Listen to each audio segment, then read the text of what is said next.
The police are here. All right, so CoCoTALK episode 43 is going live in 3, 2.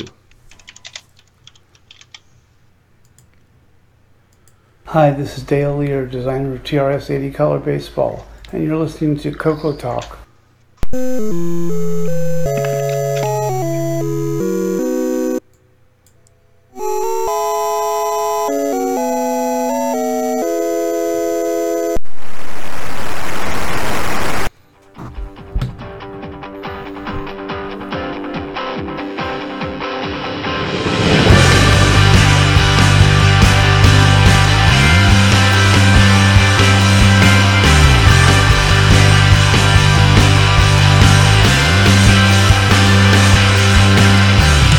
This is CoCoTALK, the nation's leading live talk show featuring the Tandy Color computer, with your host, Mr. Gameplay Goodness himself, Stevie Stroh.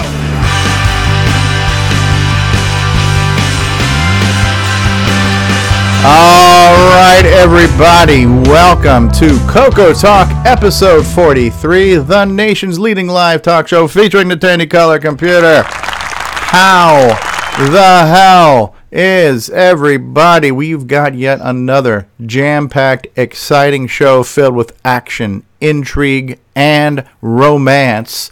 And have we ever had romance? Don't we all love the color computer? We all love so let's just say passion. There will be a romance mentioned on the next other show that should mention that. Especially if you have alcohol involved. A little bit. If you have a passion for parrots, this is the episode for you, folks. Barry Nelson is back with us, and so are the parrots. So on the program today, Mark Overholser. How are you, sir? Hi there, hanging in there. I'm really enjoying that royal blue CoCoTALK T-shirt you're wearing there. It looks very, very dapper on you. And we have joining us again after a legal court sanction hold and cease and desist order, but back on the program from Australia down under, Nick Marentes. Good day, Nick.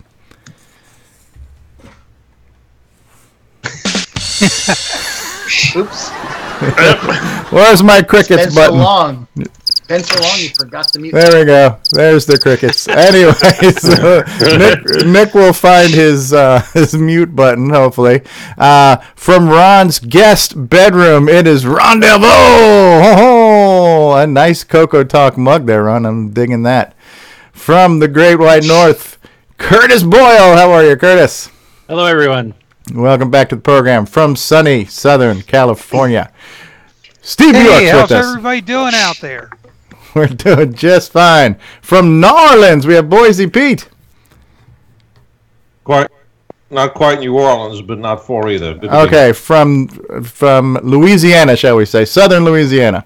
That's better. There we go. So for us who've never been there, it's all New Orleans. It's the state of New Orleans. City, right? Just one big Mardi Gras festival year-round, isn't it? From Kansas City, Grant Leighty. How are you? Doing well. How's everybody else doing today? We're doing all right. Where's the propeller hat, Grant? You just look like you're missing something. Oh, well, I guess we need to. There we Including go. hair. There it is. Wearing the dapper royal blue CoCo. By the way, feel free to have fax machines and phones go off, whatever the hell you need to have happen. I just muted. From the land of monochromatic pixels, David Ladd. How are you, sir? Hello, everyone. How are you? Feel free to send us a fax, if at all possible. Would you like That's me where to David's do picture's that? from, I isn't think it? I I think that can was pull fast. out my hardware to send a fax. Okay, somebody's telling me that my mic is a little distorted. Anybody else catching that? Tom C. says, Stevie, your mic is a little distorted. Hold on. Check 1, check 2. Sounds Check fine. one. I did it on Skype, but maybe on Okay, YouTube. maybe on the live. Can anybody listen to the stream real quick? Is my microphone distorted? We shall see. Thank you. Check 1, check 2. Test 1, test 2. on Skype, but maybe on YouTube. Maybe on the line. All right, well, I just lowered the gain on my mic. Thank you, Tom C. Yeah, it sounds a little bit overblown. A little overblown. All right, I'll back the mic away from me too. All right, from Texas, Richard Lorbieski and Boisy Technologies. Thanks for being here, Richard. Oh, thank you. I'm finally out of the witness protection program. There Yippee. you go. There you go. From somewhere in Ohio, we have Jason Reighgart, the CoCo Man. Yay. Hey, how you doing? We're doing just good. Baba Booey to you. And last but certainly not least, from my hometown of Miami, Florida, back with us after a while, Barry Nelson. Welcome back, Barry. Hello. Sorry about that. I had muted it to avoid all the fax machines and phone calls going off, and it took me a moment to hit the mute button to speak again. Hopefully it was an important fax. Okay, so guys... I never know because I work for a hospital, so... okay. Let me know how my microphone's coming through, guys, if it's still loud or hot or not. Well, Jim Brain has commented in the chat room and said that Stevie is indeed overblown. Well, but what about my microphone? Wow. Yes. All right. So let me know. Let me know how do mine again, because now I can unmute the microphone. Oh, by the way, from Australia, Nick Marentes is here. G'day, Nick. G'day, everyone from the land down under. I'm back after a while moving house, but I'm all back online with my colour computer and ready to give you all plenty of OS9 grief. Excellent. Ease of use is back. Ease of use is back. That's good to hear. Well, we do have somewhat of a main topic today we're going to talk about. We're going to talk about compilers. We're going to talk about the CMOC compiler a little bit as it pertains to being, I'm probably going to misstate all this, but I believe it's in the process of being converted to work with OS 9 as well. And the CMOC compiler we've been hearing quite about. It's been developing and evolving over time. The CoCo Crew podcast has been mentioning it for quite some time. So we'll talk a little bit about that. Retro Innovation says, crikey, I was so enjoying a Nicholas show. Our resident troll is here, and the show wouldn't be anything without him. All we need now is our sponsors, the adultdatingsex.com site to come in. One of the sponsors of the show. So so we're going to talk about that today, but we're going to go around the room real quick. Does anybody have any acquisitions or project updates to mention this week? Anything that's happening that's kind of cool this week? Anything good with you, Mark?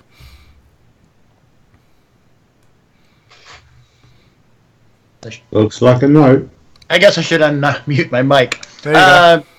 Playing with this ESP32, trying to do some wireless and possibly Ethernet stuff, maybe to hook it up to the CoCo. Okay. So that's what I'm working on this week. Very, very cool. And I would imagine, Nick, your project has just been moving and settling in. I think he's on the third sequel now. So I'm all moved. My CoCos are all set up, and I'm ready to go. There you go. That's good news. Hey, Ben Anding has just joined us in the live chat. I don't think Ben's ever been with us on the show. Welcome, Ben Anding. Jim says, looks like the show needs a primer on microphone controls. Yeah, we could definitely use one of those. Welcome to the show, Ben. If anybody wants to help Ben talk him through joining us on Skype, if he'd like to join us, it'd be good to have him. Ron Delvaux, anything new with you this week? Well, I was able to get this Raspberry Pi working, and guess what I found on the drive? When is that? It's not Raspberry. Microcolor. Oh, you found an MC10 on there. Yes. Microcolor Basic. Uh-huh. Yes. And then we have some more Steve Bjork fun later. I thought Dave was the punching bag on the show. Hey, I have a don't surprise aim at for me. That should become a regular segment, stuff Steve hates. Or something like that. Yeah. Well, and we do. There are things I do like the 6809. Yeah. It's the earlier processors I don't care for from old. Right. And speaking of segments, we are going to have another segment starting this week, too, that Steve Bjork has proposed, which is, why did Tandy do that? So we'll pick one of the many things that we could ask this question of, and we'll pontificate on one. That'll be great. One such topic. Curtis Boyle, what's going on with you, eh?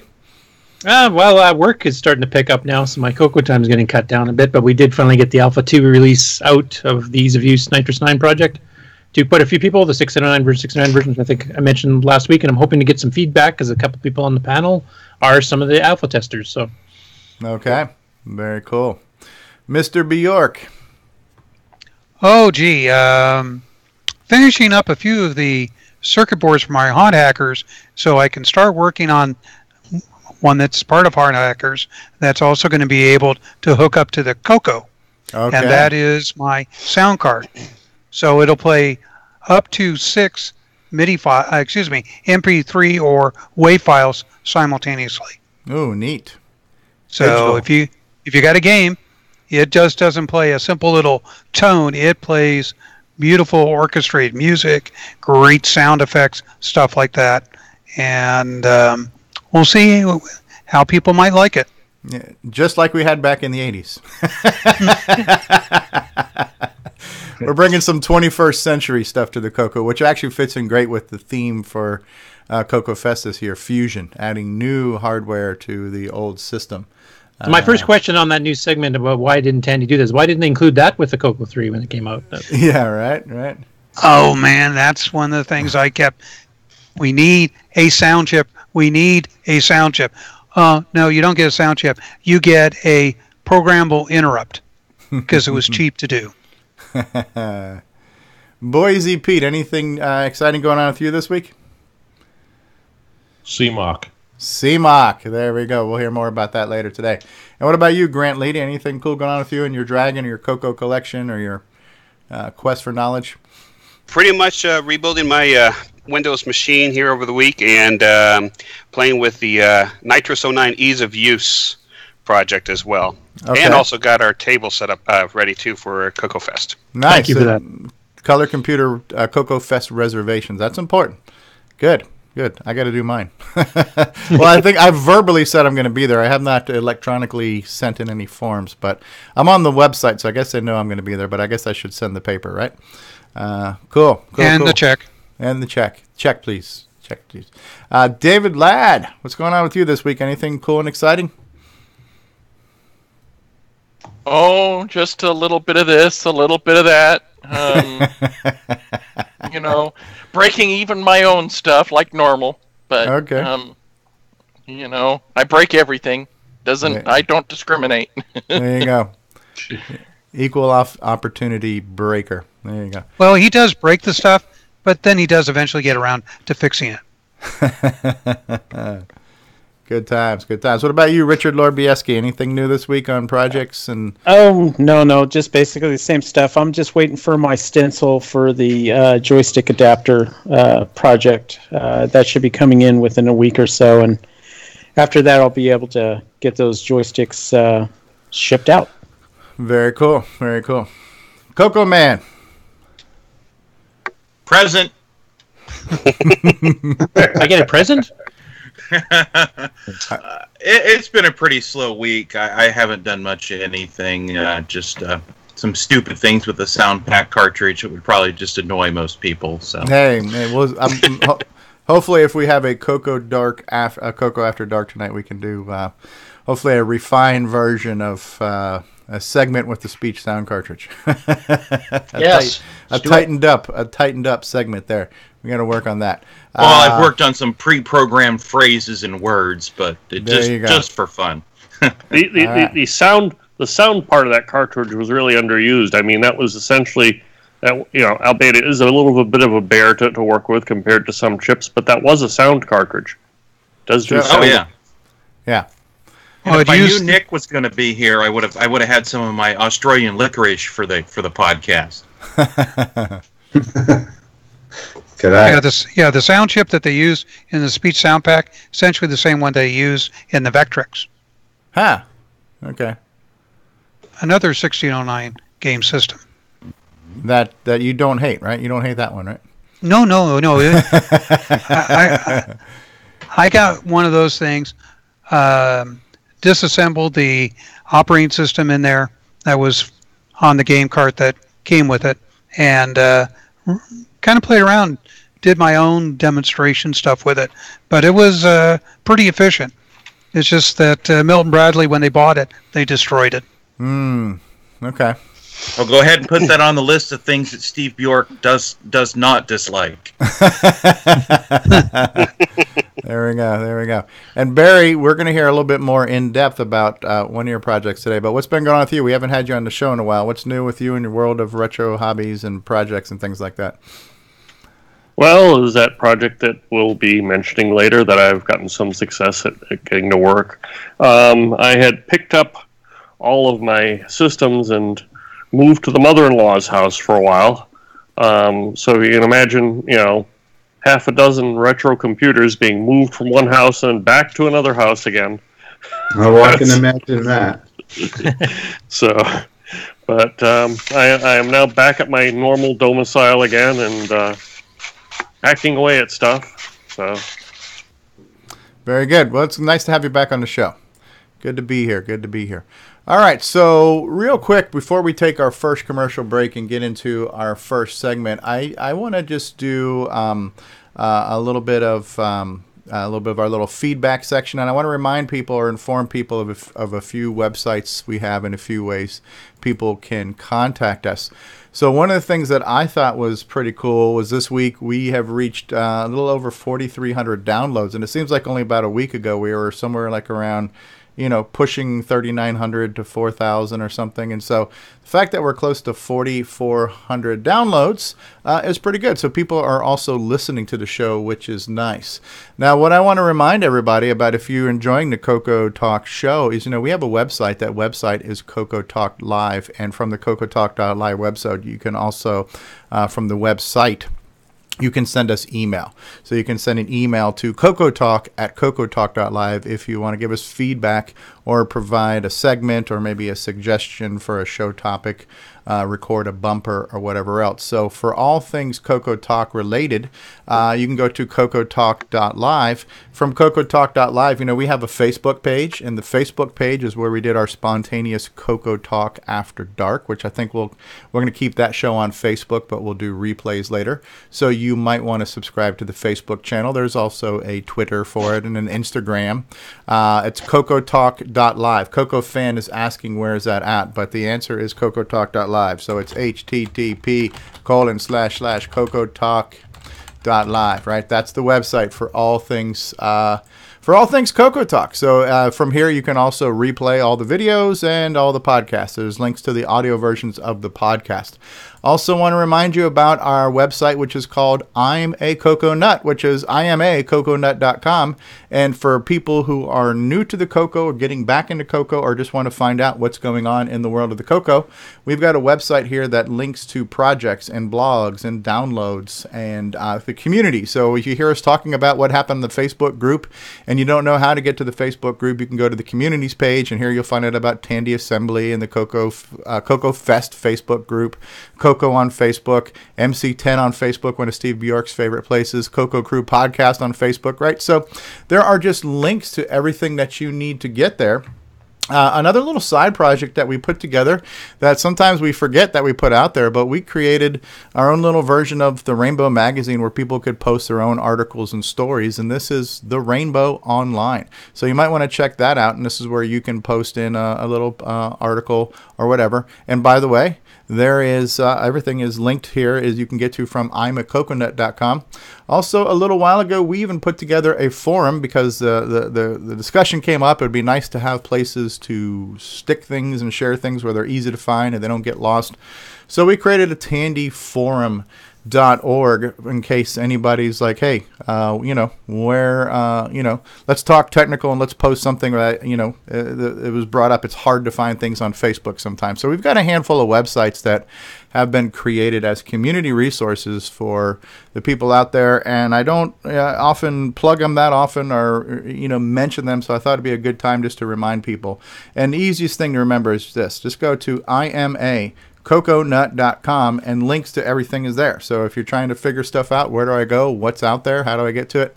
That's all you got to know about that. So we're going to take a commercial. We'll be back in just a minute, and on with the program, everybody. Author of Nitrous 9, you are listening to CoCoTALK Live, the leading live CoCoTALK show. You might even be able to get yourself a DVD like this with over 2 hours of gameplay goodness. It is time for us to rise up and make the world great again by enjoying some quality retro merchandise and CoCo nostalgia. So please visit 8bit256.com and let's make the world great for the color computer. Thank you very much. Hey, have you got your CoCo 3 yet? Hi, this is Rick Adams, author of Temple of Ram and Shanghai, and you've tuned into CoCoTALK, the nation's leading live talk show featuring the Tandy color computer.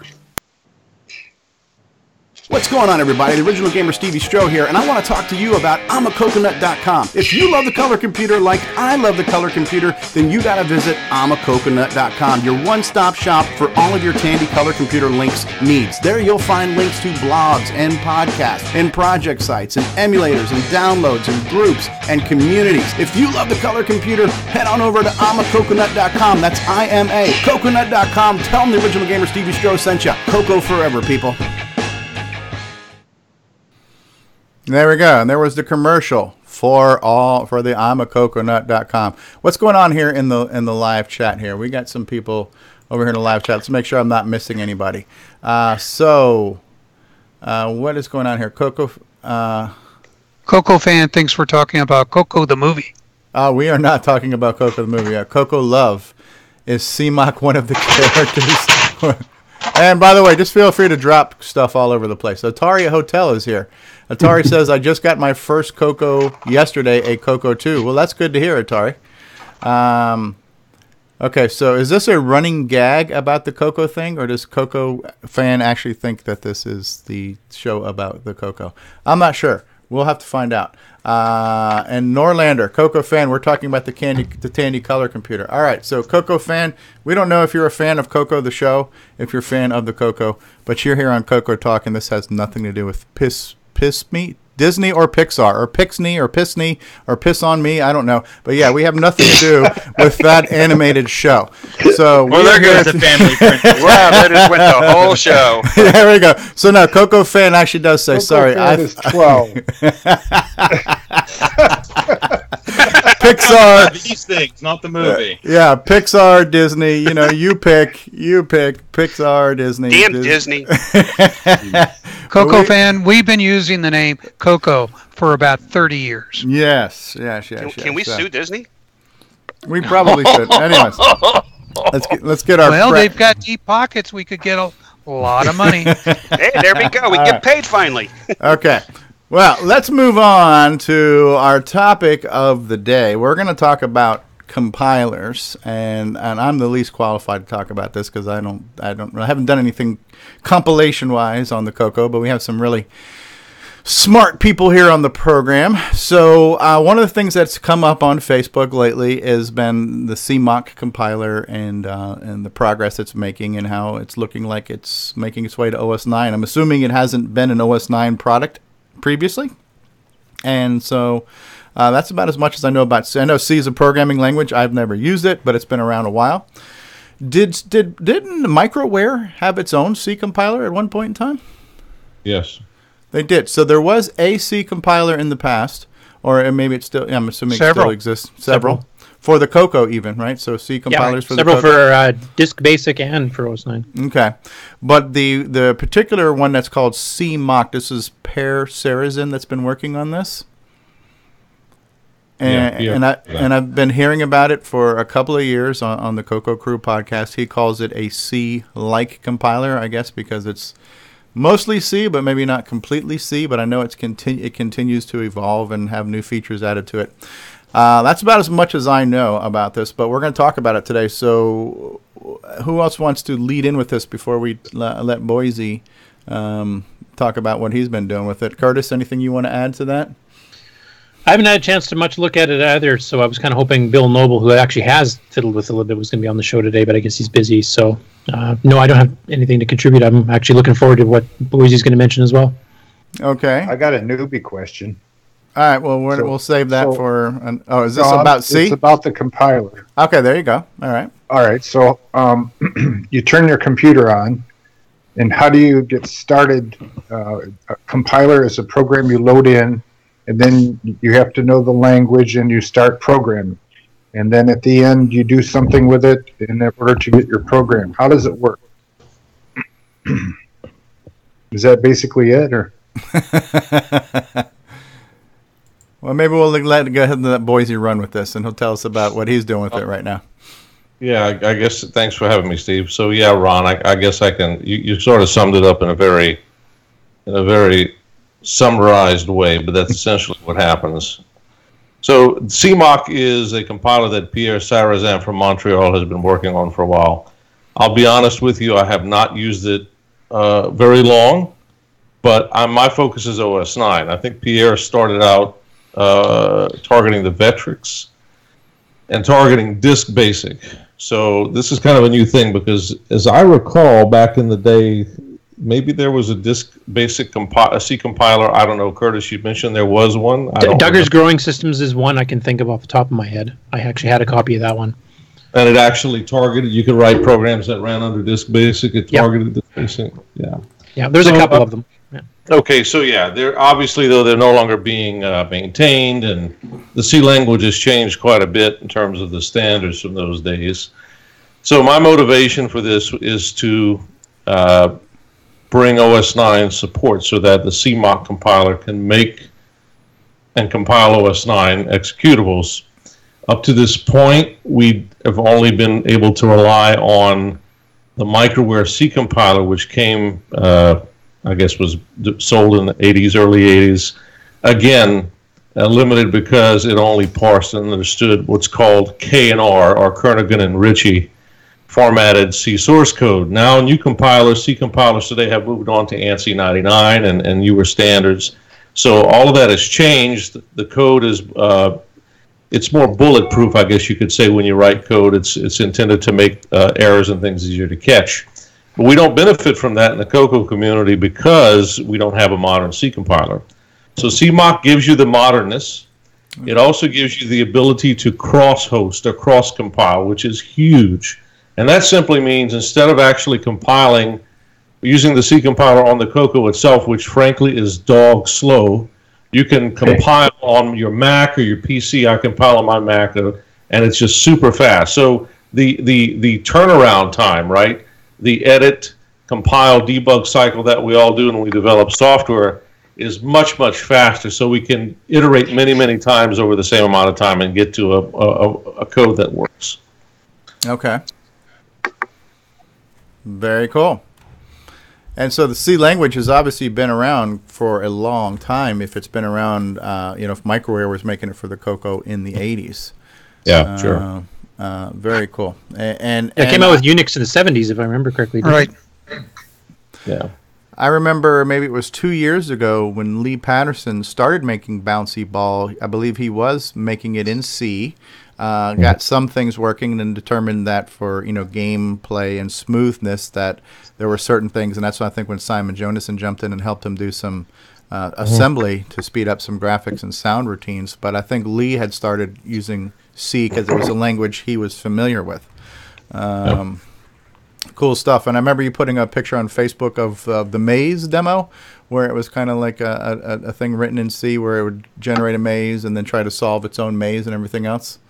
That's right, yeah. So that's a traditional old C program that has been around for a while. And the other thing about C is that in the OS 9 community, there's lots and lots of C source code out there from applications that were written to be compiled by the Microware C compiler that we can't compile and improve on anymore, at least not in a cross-hosted way. So all of that source code can now be sort of brought into the current, compiled with CMOC, and then rerun on the CoCo. And even now, with a C compiler like CMOC, where there's modern development, there's emphasis on making it faster and better and the optimizer better, we can work on making it generate better code so that the executables can be faster and smaller, something we can't easily do with the old Microware C compiler.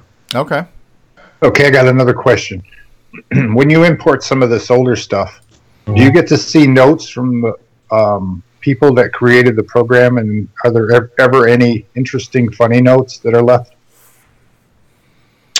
You mean comments, Ron? Yeah. Like someone leaves comments. I don't know if I've seen anything in particular humorous, but it depends on the programmer. Sometimes there's a lot of documentation. Sometimes it's very terse and the code speaks for itself.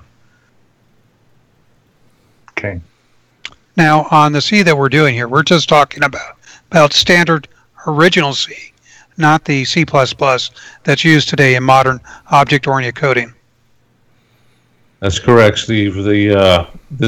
What's interesting about CMOC, it is C, it's not C++, but what's really cool about it, which I like, is that unlike the OS9 C compiler, which had its own preprocessor, CMOC uses the preprocessor on your computer. So I need to explain that real quick for some of the people who aren't C programmers. When you take a C source code file, there's a process by which it has to be parsed. It has to be basically legitimized to say this is a proper and correct C file. That's done usually by the preprocessor. The preprocessor goes through, marks some things up, and gets it prepared for processing. So that was always a piece that was made available by the compiler technology at the time. Microware had their own C preprocessor. But on modern computers, like the Mac, like PCs that have development tools, and like Linux, the C compilers are already there. So the tools, especially the preprocessor, is already installed. So what CMOC does is it uses the preprocessor, the C preprocessor on the Mac or on the PC or on Linux, and does the preprocessing. And then, of course, it brings in its own 6809 code generator to take that preprocessed C source code and turn it into a program. And there's a lot of stuff down the line that has to be done, like library support. That's what I'm working on right now specifically, but that's generally how CMOC works. So that's a pretty nice feature. I have a question now too. I have a question too. Like you were mentioning, like the original microware compiler was the K&R Kernighan and Ritchie's C, and then of course ANSI came out, and ANSI's had multiple levels of standards from like the 89 and 98, etc. What level is CMOC at? Is it kind of a hybrid of some, or? I haven't really probed it that much. Pierre would be the better person to answer that question. But everything that I've thrown at it that I use in conventional C, and I really don't program in C much anymore. I don't know if anybody else does, but one of the things that I notice is, for instance, and Curtis, you might remember this, in the old microware C compiler, whenever you declared a function, you didn't have to put a return type. You could just put the function name, open close parentheses, or you could put parameters, just the names of the parameters, and then below that you would actually enumerate the types to say int A, int B, int C. That stuff is no longer, that's OK in our style. So the new style, of course, is you have to put a return type, you put a function name, and in line with the parameter names, you put the types. All of that works with the current C compiler. So it feels a lot more like what C would feel today than what it did back in the early 80s. Oh, cool. So obviously it does have a fair bit of the absolutely modern ANSI standards. Right. And so, basic constructs, if then else loops, conditionals, all that stuff seems to work just fine. Prototyping in header files, all the stuff that you come to expect from a well-rounded C compiler seems to be there. So now obviously it's still going to support doing disk extended stuff as well. Is there any sort of conditional flags where you can say I want this particular program to output for OS9 and then I want to make a RS-DOS version at the same time? Yeah. So you can put a -- OS9 on the CMOC command line that will basically put it in OS9 mode. It would be great to eventually get to a point where with, I would say, simple C programs, you could retarget it automatically for OS9 or Disk Basic. We can get into that later, but there's some complications around the library and certain things. API calls, etc. Yeah, exactly, right. So it's not going to be that easy for every program. I wonder if you can use the existing OS9 libraries from the microware compiler, or at least look at them. You can't use the libraries because the library. So CMOC generates assembly code, but the assembly code that it generates is assembled by William Astl's LW tools, and he's got a full assembler and linker, and that is not the same format.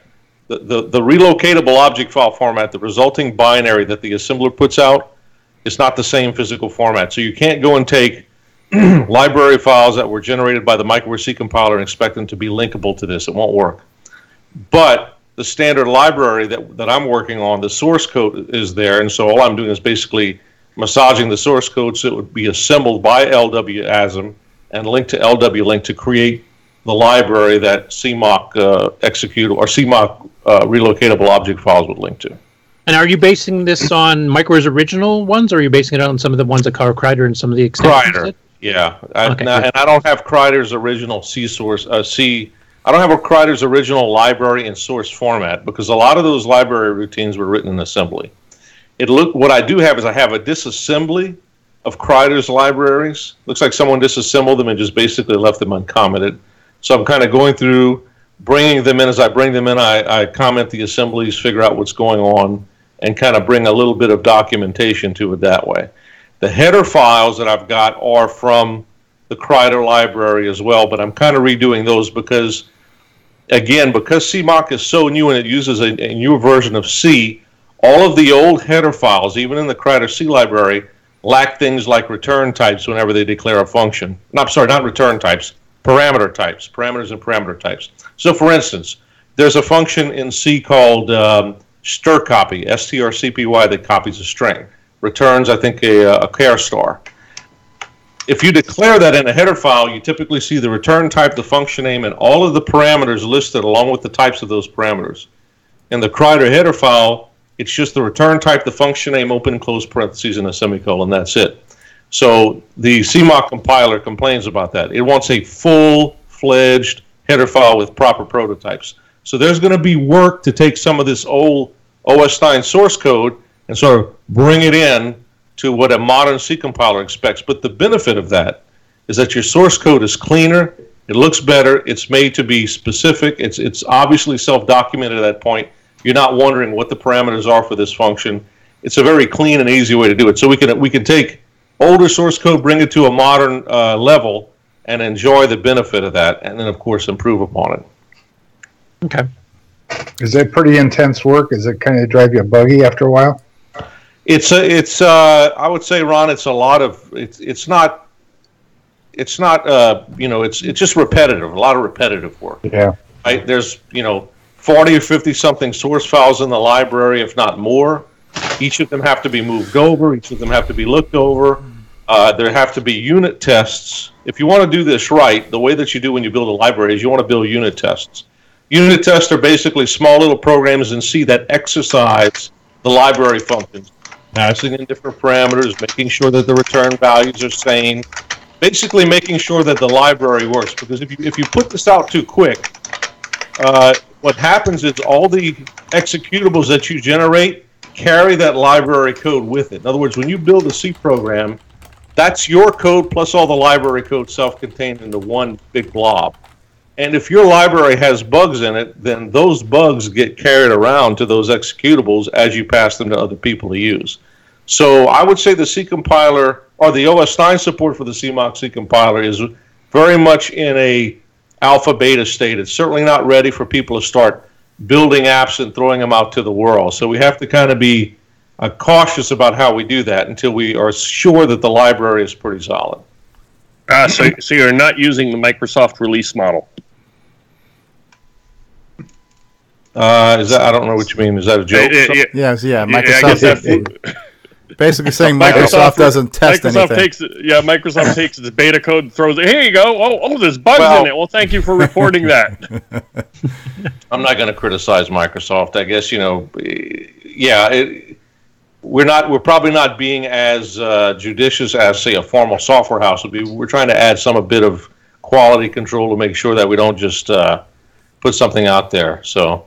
Yeah. But that being said, I'm at the point where, getting back to your question, Ron, about the type of work it is and whether it's tedious or not, or how tedious it is, I'm certainly ready for some people to come and help. And I think there's the guy on the Discord. I think his name is Mike. He's a ham radio guy. I don't know his last name, but he actually started to do some work, I think, last couple of days. And then Bill Noble. I know Bill's been playing with it, Curtis. I don't know if he actually has made any changes yet, but the more we can get people involved, the quicker the library will spin up to a point where it can be utilized and released.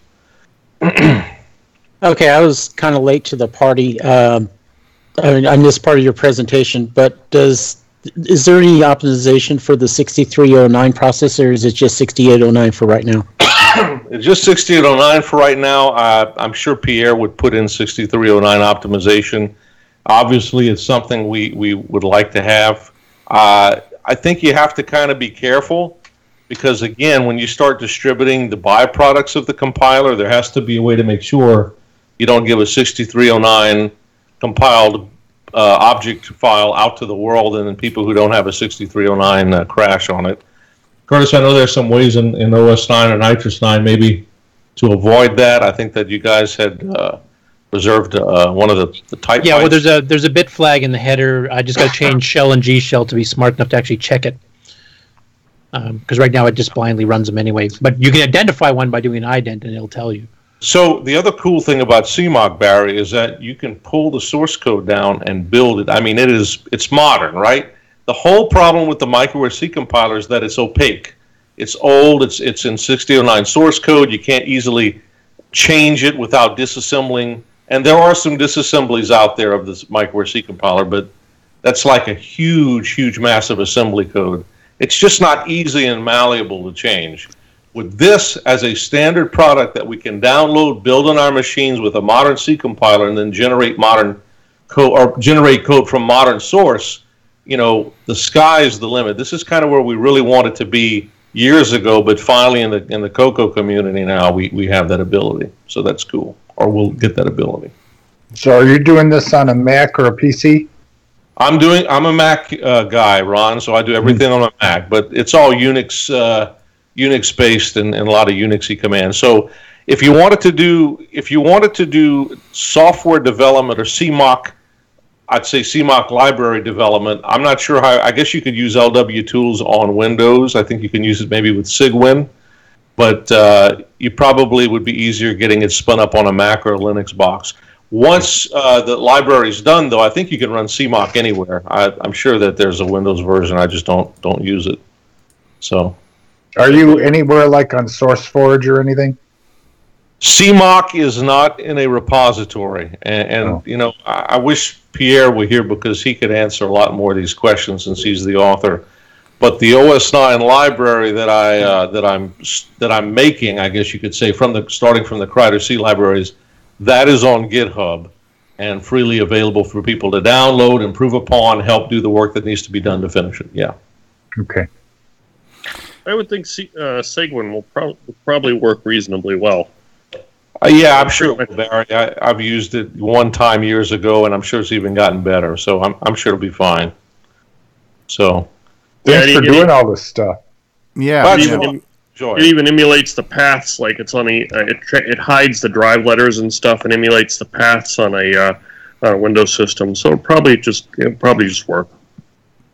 The other thing too is that there's some interesting things about the way CMOC works and emits code for the CoCo. So we have the disk basic, right? The basic environment, which is it's sort of an operating system, I guess you could say, but certainly not an operating system in the sense that OS 9 is. So OS 9 needs all of these additional libraries for things like opening and closing files, doing floating point math, things like that.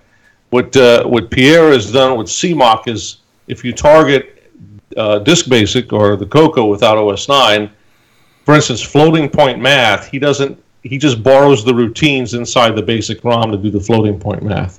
He doesn't actually have his own floating point math routines in the library. On the other hand, for OS 9, we need to bring all that in. That's part of the Pitre library. I'm finding that there's a little bit of difference the way that the floating point, the calling conventions for doing floating point adds and subtracts and things like that are done. And there were some really interesting things that the microware C compiler has done with floating point that Pierre's not doing, that I think frankly was inefficient from microware's point of view, but probably quicker for them to get the compiler up. All of those things are going to have to be dealt with. Floating point is going to be a bit of a bear to deal with. But that's why CMOC can get sort of up to speed so quick on BASIC, because they can use the basic ROM calls to do some of the things that are not in OS 9. Yeah. Well, those would be more restrictive too, because the basic ROM has got a 5-byte floating point format, while CMOC and OS 9 will have both the regular float and the doubles. That's right. And I think that's where you're mentioning the inefficiencies, because it converts everything to a double, but then does the math routine and then converts it back. Yeah, you're exactly right. That is just crazy. So when you write a compiler, what I would do when I write a compiler, and what Pierre has done, is he identifies every possible type, float, double, int. and he has a function that he calls to add a float in a float, or add a float in a double, or add a float in an int, or add an int in a double, or do a subtract. So every operation has its own set of these functions. And so you get this whole list of functions that need to be written to handle all of these different operations for these different types. So in C, there is something called type promotion, where if you want to add an int and a float, you promote the int, which on a CoCo is 2 bytes, to a float, which is 4 bytes in a totally different format. Do the add, and then depending on what the recipient is, the L value is. If it's a float, you just bring it to that. If it's int, you downcast. But Microware's compiler and library, Curtis, and you saw that, it's just they convert everything to double, which is like 8 bytes. Do the math and then convert it back. It's kind of nuts. Yeah, the only reason I was trying to think of why in the heck Microware has done, the only thing I can think of is that when they did the original C compiler, that was for a straight 64K, no MMU, CoCo 1 level machine. And they probably didn't have enough RAM to make all the specialized routines to add a float and a double and a float and an int. So they probably just made one general set. I was just thinking that myself, is because you don't have to do all the separate routines. You just have one routine for add, one routine for multiply. So it saves memory, but it would slow the additions and stuff way down. As you know, Curtis, some of you might not know, depending on how you construct these assembly files that do these routines, depending on what you use in your C program, it will only pull in from the library the types of additions and subtractions and operations you need. It won't bring everything in all at once, right? Because you break things down in separate .a source files, you compile your library, bring it together in one piece. It pulls out just those sections that it needs to do those things. So you could still get some memory efficiency, but you would certainly get some speed and code efficiency if you took the time to have all of those different math operations done with those different types. Yeah, I was just thinking, what you could do maybe for some of the math operations for CMOC to make it consistent across Disk Basic and OS 9. It is possible if you temporarily disable the interrupt when you call the library routine. You could write a little wrapper that disables the interrupt, calls the library routine from the ROM, and then re-enables the interrupt on return. You could do that, but OS 9 is a real-time operating system, fairly deterministic, and you would shut off interrupts, which most of us don't care because we don't run it in that way. But another problem is that there's OS 9 running on the Liberate 09, there's OS 9 running on some other computers that don't have those ROMs. So we would really need to do this right. We need to pull in that floating point support and not presume that there would be a ROM there. But you certainly could do that if you wanted to cheat, yes. Yeah. And the other issue with that is that the floating point format that Microsoft use is not a C-compatible one. So you'll be adding an extra type, an extra real, and having to convert between that for any regular C program. Yeah, that's true. Which I'm guessing it already does that. But the biggest objection I can hear there is that you wouldn't run on other OS 9 systems like Libre 09, etc. Right. As far as the interrupts are concerned, there's lots of stuff in OS 9 that temporarily shuts off the interrupt and then turns it back on. So right, but and also I think in level 2 you would have to map the basic ROMs in a different way that you do it on level 1 on a CoCo 1 or 2. So it would just be a mess to do it that way. Yeah, it wouldn't be that hard. Actually, you could map it. I'm not doing the same one. I will not support it. It sounds like you're volunteering. So I got one I just last don't think question. it's a good way to do it. It's an interesting that's fine. And I see your point. So it's just an interesting thought that I came up with. But yeah, you bring up some valid points.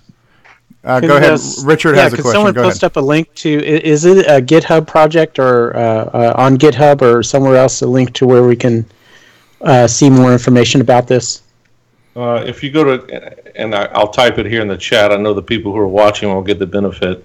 But if you go to github.com/BOISY, that's my first name, it'll show all of the various GitHub repositories that are under my name. And the name of the repository is CMOC_OS9. And that is not CMOC. I want you to understand that is just the attempt to get a library, the library support. That is the library, the header files for OS 9 on CMOC. CMOC itself is, you'll have to Google it. It's a fairly long URL. Pierre has it on one of his pages. But if you Google CMOC compiler or CMOC C compiler, you'll find it. It'll come up. Okay. I don't think I have that on I'm a Coconut, so when we find that, I'll have to add it there. So I do have a dumb question because I've never used C or the original CMOC. I'm assuming the original CMOC was written for RS-DOS, correct? Yes, that's correct. Okay, And so now what you're doing, is it technically kind of going to be like a fork of CMOC, or if you start coming up with improvements, will some of those improvements that are not OS 9 library dependent make their way back to the RS-DOS version of the compiler? It's interesting. That's a good question. I think it's safe to say that we are not going to need to modify the compiler itself. Okay. Oh, no, I'm sorry. Not modify, not fork. The beauty of C is that what the compiler does is it takes the source code and it translates that to 6809 assembly language, which sets the common barrier, or the common set between the operating system OS 9 and the disk basic environment, right? The barrier is the calls to do things like printing to the screen or reading from disk, but those are handled later on in the compiler process as what's called the linker phase. And so what I'm doing is I'm taking that code that happens at the very end and I'm making it available for CMOC to link to.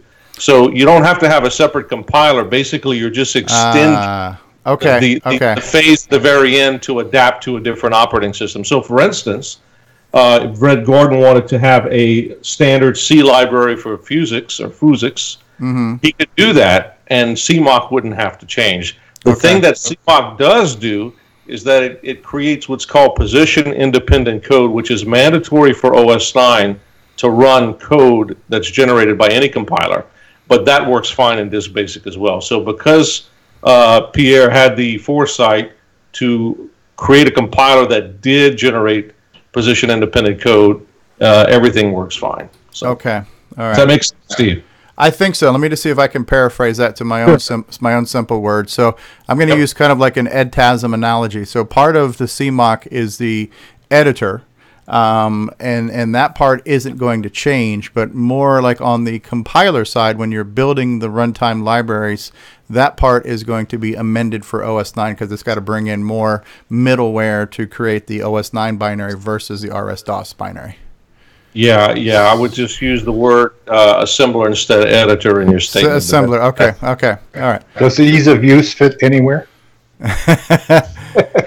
Well, everything we compile will run on OS 9, which, as we all know, contains ease of use. So, hey, Boisy, what's it like having a conversation with your wife when she asks you, "What'd you do today, hon?" We just talk about Ron. We just talk about other things, buddy. Yeah, because my wife comes home and she's a scientist. I don't even try. Alzheimer's research, right? Do you have the same DNA and RNA and all this stuff? You know, and my eyes kind of glass over, and I'm kind of smiling. You know, cool. I see, Ron. I would just say I forget, and then you can become a case study for her.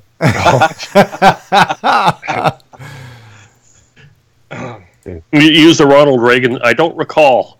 I don't recall. Well, that's cool. That's really, really cool. It sounds like it's a neat project, and it sounds like it's going to, it's going to provide some added benefits to the people who like to develop in C. And for anybody that wants to develop a program that runs under both Disk Basic and under OS 9, this would probably be the easiest way to do it because a lot of the stuff will be common. You'll have to do some different library pull-ins like Boisy's mentioning, but it would be a lot easier than trying to convert, say, Disk Basic to Basic 09 or vice versa. Yeah. And faster. Yeah. And the other thing, Ron, you asked about the ease of use project. So I know a little bit about that, even though I don't think OS 9 needs any ease of use, but that's my opinion. Is that the ease of use project, from what I've seen screenshots of, that uses multi-view and G Shell. Curtis and I were having a talk about this the other night. The programs that come with multi-view, like GCalc and GCal and those types of things, were written in C. Although we don't have the source code for those, if those could be, with some work, could be easily replicated and again further improved and compile with CMOC and just fold those improvements would fold right into new versions of that product and would just be. It would just get better and better. So that's nice. what I. And I'd like to see that because some of those things need some fixes. They could have some additions, and if CMOC's a more efficient compiler, you can actually make the programs as small with extra functionality. That's right. So there is no ease of use without G Shell, basically. It depends. It depends on your definition of ease of use. I mean, some people find command line easy to use. Right. Oh, yeah. Yeah, that's relative. That's right. It's like some people think the Mac's easy to use and Windows is hard, or vice versa. Right. Well, it's GUI syndrome, right? Or not? So, did I explain all of this in a way that makes sense to everybody to understand? I want to make sure that I didn't go over. I didn't understand after you said, my name is Boisy. Yeah, could you start over, please? Oh my God. Yeah, Ron is just really dependent more on pictures than Well, that's because he likes GUI interfaces. No, I follow. Even though I have never seen or used C, I believe I followed you, Boisy. So I think I'm a barometer for the thick-headed. You don't look like a barometer. Who needs it? Right. No, I think that's cool. I mean, obviously, CMOC's not for a casual user to pick up. Who's playing games. It's for programmer, but it's a good tool in the toolbox for people that want to program under either or. Mm-hmm. And if I can plug my CoCoFest call for papers idea. Go ahead. The paper I'm working on is kind of how can we take all of these great tools that we have and make them so that it's easy to spin them up. Because right now, if you want to use CMOC, you have to go grab the source code, run the configure script, run make install. Who is going to do that if they just want to sit there and spin up a quick program and play with it?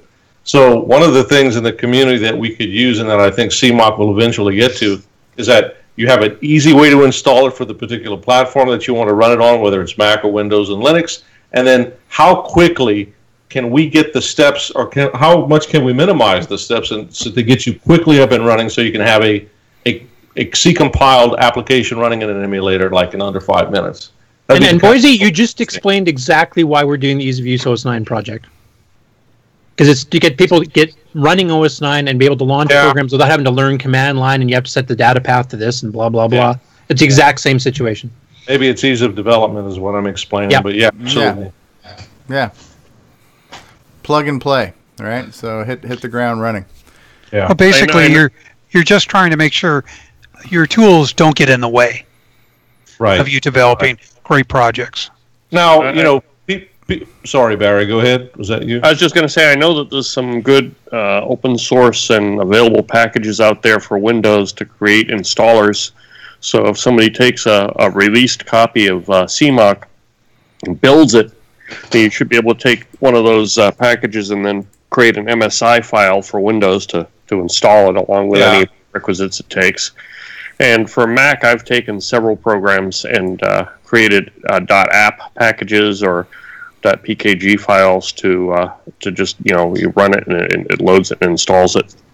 That's the same thing I'm trying to do with DriveWire Mac server, right? Make it so that you can just download it, start running. You still have to know what a disk image is. You still have to know, have HTTP DOS or something on your CoCo. But the more we can get those steps down and make it easier for people to use it, the quicker that we'll get adoption.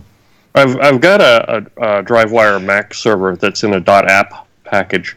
I ended up using 4.3.2 because I actually had problems with 4.3.3 and later on the Mac with Java that's on most Macs. But I do have one, and I just need a place to host it, probably. But you mean you have one that you built? Yep, it's a .app. It creates an icon. You just double-click on the icon. It starts DriveWire. But it starts DriveWire for Java, or you wrote your own DriveWire server for the Mac? It's a wrapper around the existing DriveWire. That's a Java DriveWire, and it launches it, and it's packaged in a .app. Gotcha. So, and you're running this. This is the latest version of DriveWire 4. You said? No, it's 4.3.2. Okay. All right. I found that one to be more compatible with the Mac because of the version of Java that the Mac runs. Yeah, what you're saying. Yeah. Well, anyway, so that's the idea, right? We want to get the tools in a way that they can just be easy to download and spin up. So hopefully we'll get there. Sounds good. Sounds good. So do you think like 2019 we'll get a bunch of games applications coming out of your work? Well, I think this year we're going to by the CoCo Fest, Ron, I plan on having the library pretty much done, and I'm hoping the floating point is there too. So, I mean, right now you can start writing programs. The floating point doesn't work, but everything else is coming together. So if you want to start writing a program in C, you can do it right now. So there's no reason why people can't start using it.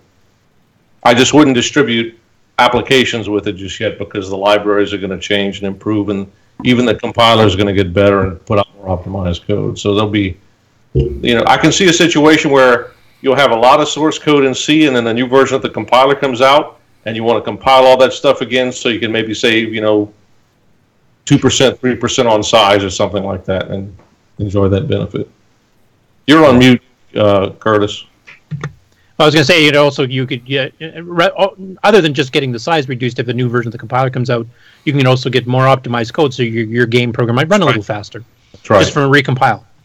You see, that's what's cool about C, right? Is that if you write your game in assembly, well, you can optimize down to a certain point, but there's more opportunities, I think, in the C world to do that because C already kind of adds a little bit of weight when you write a program, right? The same exact functional program in C is going to be larger than it is in assembly. So there's plenty of opportunity for finding optimization techniques and, shrinking things down. So it'll just get better and better. I just love that process of iterative improvement. Yeah. It's the reason we did Nitrous 9 in the first place is because we were constantly improving your system calls and your graphic functions. So you could take the exact same program you wrote a year ago, run it under a new version of the OS, and it runs faster, and you didn't have to change a damn thing. That's right. That's cool. Well, that's cool. And you know what? And honestly, it's been a while since we've had some meat on the show with, something, meaty and technical like this. And I've actually enjoyed it. Even though I'm not a highly technical person, I realize there are a lot of different people who have different views and interests. And I enjoyed this segment so far. And it was a nice change of pace to be somewhat serious and somewhat legitimate after a little while.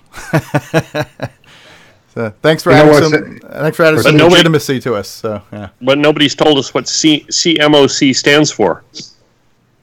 That's a good question. I don't know. Who knows? You'll have to ask Pierre. I'm not sure. It'd be good to get him on.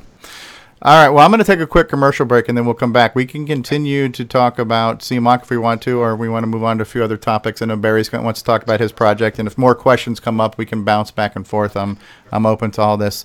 All right, so hopefully my bumpers and commercials are queued up properly now, so this next segue might be a little smoother. We'll find out here in just a second. And thank you, Boisy, very much. Yeah, thanks, Boisy. Thank you. Thank you. Yeah. Hi, I'm Kieran Unscombe, author of XRAW, and your brain is resolving sensory input into CoCoTALK.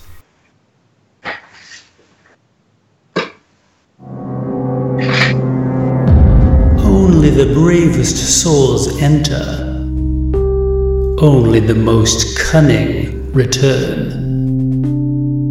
Defeat innumerable monsters to ransom the king's scepter, stolen by the evil wizard. Your sword, shield, and wits are your only allies. Pray you find a magical inn as your only respite in the forest of doom. For the Tandy Color Computer 1, 2, and 3. November 2017, if you dare.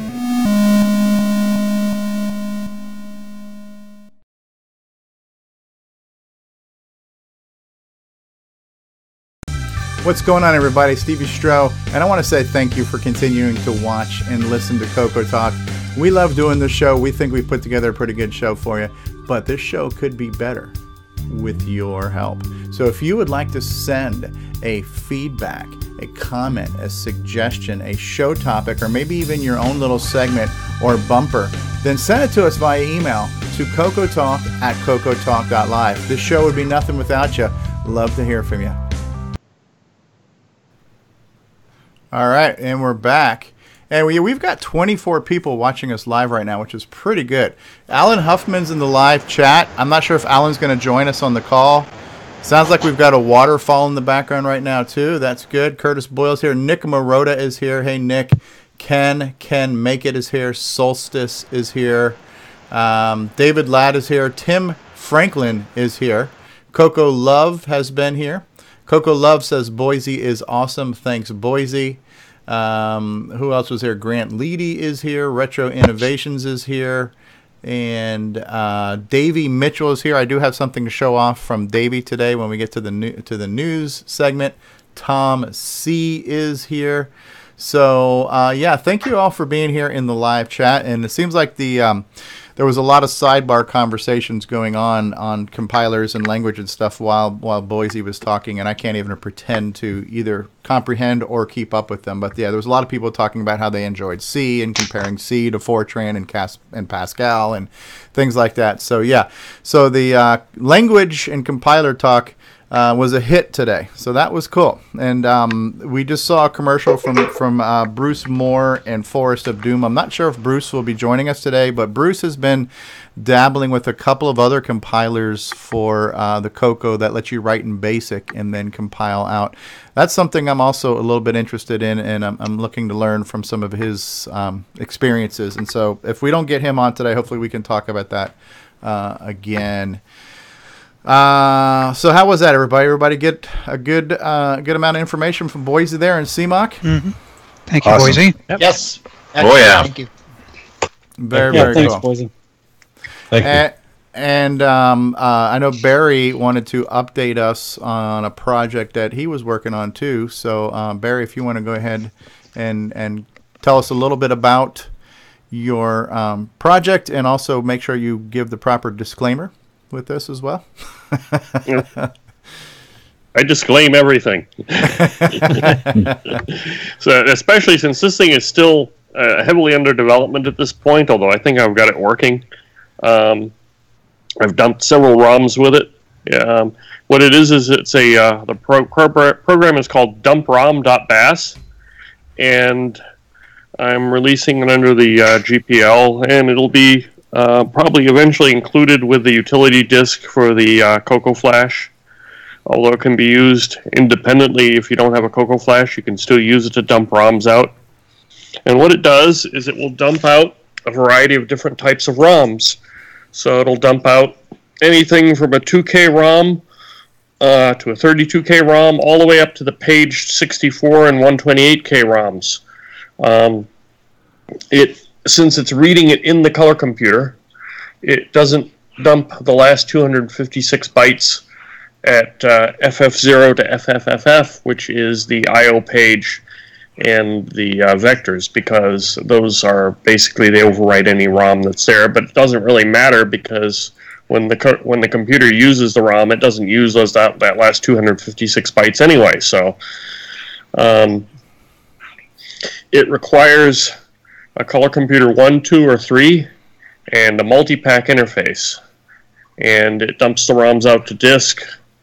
And if you edit one line in a little BASIC program, you could get it to run without a disk interface and dump it to tape. It will also work with DriveWire and dump it to a DriveWire disk. Does it work with the mini multi-pack that Ed Snyder does, the 2-slot? It should work with any multi-pack that uses the register at FF7F to select the slot and follows the general pattern of the Tandy multi-pack. So yeah, it should work with that. Okay. So I thought it was a nice little utility. What was the extension of the name of your? It's a BASIC program, and it has. BAS? Uses, yep, mm-hmm. It uses. Sounded like ASS. No, it's written in BASIC, and it calls assembly language routines in the utility file prgflash.bin. Okay, I've got some, and specifically it makes use of one particular little routine that I call from the BASIC program. It goes in, it maps in the ROM file and reads a byte and then returns it back to BASIC, sort of like a peek. But instead of peeking the existing memory, it's peeking at a ROM in a particular slot. Does it have a graphical user interface? No. It's very, very simple. It comes up in a 32-column screen, asks you, okay, what's the name of the file that you want to dump to? It limits you to 7 characters because it adds a digit onto the end if you're dumping a paged ROM, because it breaks it into 16K segments. And then it asks you for the slot where your ROM is and the size of the ROM, and that's it. And then it proceeds to sit there. When it's done, it tries to exit you back to Disk Extended Basic, basically do a cold start, because I really muck with some of the registers when I'm dumping the ROMs out, so I wanted to make sure I return the computer to what should be a usable state. But just as a disclaimer, also an additional disclaimer, I strongly suggest that after you run this program and it successfully dumps the bin files out to your disk or DriveWire disk, that you go ahead and turn off and turn back on or cold start your computer, because I do some pretty funky stuff with some of the registers to read the ROMs correctly, especially the 32K ROMs that have 2 banks. There's a question from Jim Brain in the chat. Does it require 64K RAM to run, or will it run on a 32 or 16K machine? It requires 64K and Disk Extended Color Basic. Okay. So, which is common with all of the utilities for the CoCo Flash. They all require a minimum of a 64K machine.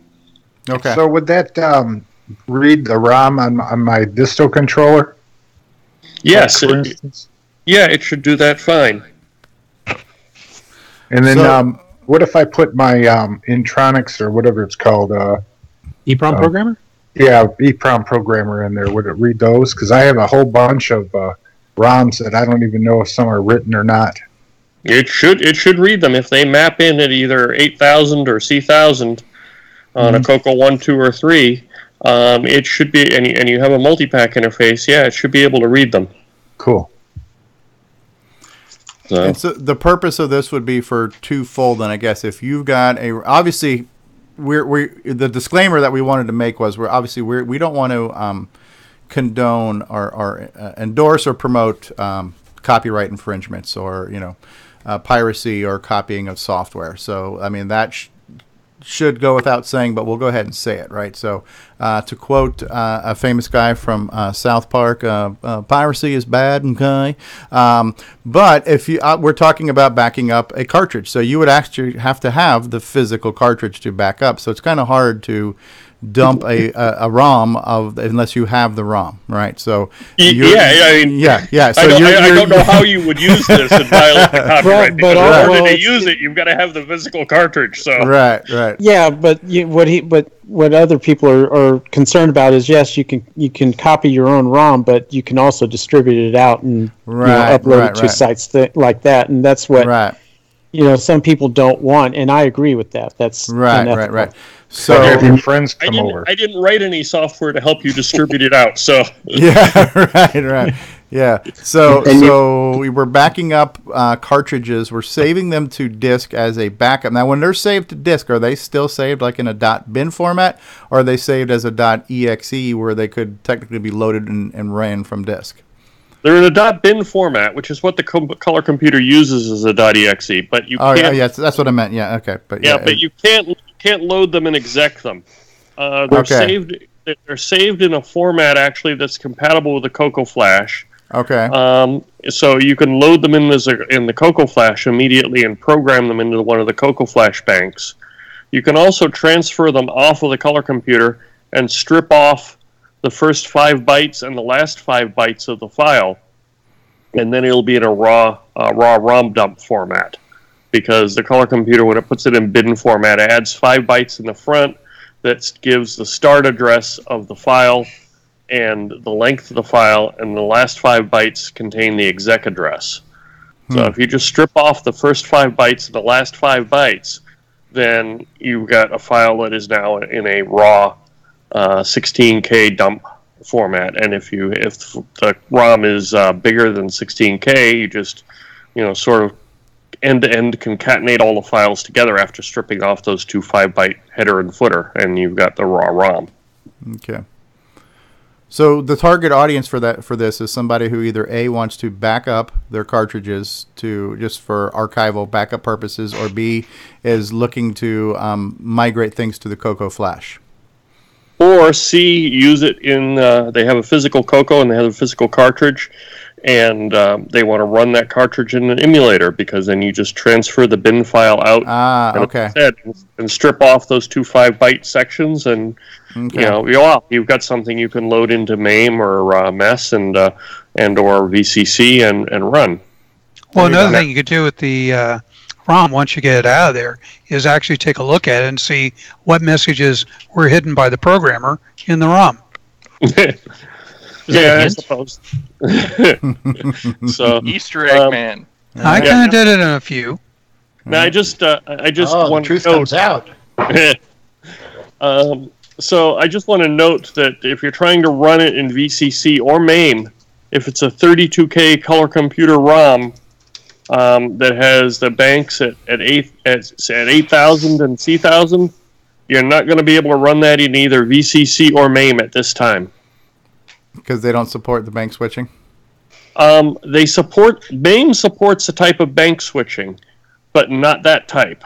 Okay. It supports the type of bank switching that is in a Color Computer 1.2 cartridge that is bigger than 32K. It has a thing called 16K bank cartridge that you can select, and that, ironically, there's only one 16K banked cartridge I know of that will work on a Color Computer 1 and 2, and that is MindRoll.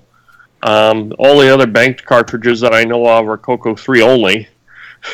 But there's several 32K cartridges like Arkanoid and Rampage, etc., that have banks at 8,000 and C1000s that are simultaneously mapped. And whereas this thing will dump them correctly, and they will work on a CoCo Flash and on a physical Color Computer 3, they will not work on an emulator because currently the emulators have no support for them. Okay. Copy that. I'm working on that also too, but... So the big loser is the software developer and the software distributor, because it prevents all those sales of new cartridges, right? Well, that no. Was the joke. Was it? I think you've got emulation under MAME for the Soundmaster cartridge that's out there, so that would work. You've also, as I said, the 16K banked cartridges work. Just one type of cartridge doesn't work under the emulators, which is the 32K, where it has 2 banks mapped at once, which is only for the CoCo 3. And well, a lot of that has to do with, since I wrote those games, has to do with the fact that the banks kind of swap place whether you're in 16 or 32K mode. And that causes a bit of a problem. The other thing, too, is both those games look at the Color Computer 3 as if it's not a 128K system. It's a 160K system of memory, because it's paging in RAM and ROM constantly via the MMU into the system as things are needed. And that kind of messes up the emulators a little bit. The biggest thing is that how John Linville made his movie? Paging those... The movie? You're talking about his video player? Yeah, his video player. I'm not familiar with how his video player works, so I can't comment. But this is something you can only do if you've got 32K of ROM and a 128K CoCo 3. The RAM and MMU and everything is emulated fine, including paging and all of that. MAME/MES emulates all of that correctly. What it doesn't emulate is very simply mapping in more than 16K of ROM at one time. That's where it breaks. It only maps in, when it goes to map a ROM into MAME, it's only mapping in 16K. It doesn't support the register at FF90 that allows it to turn on the other 16K bank. Or well, maybe it supports that register, but it's not mapping in more than 16K of ROM. So I've got a discussion going on that, and I'm trying to figure out if I can figure out where the applicable code is. I'll submit a patch.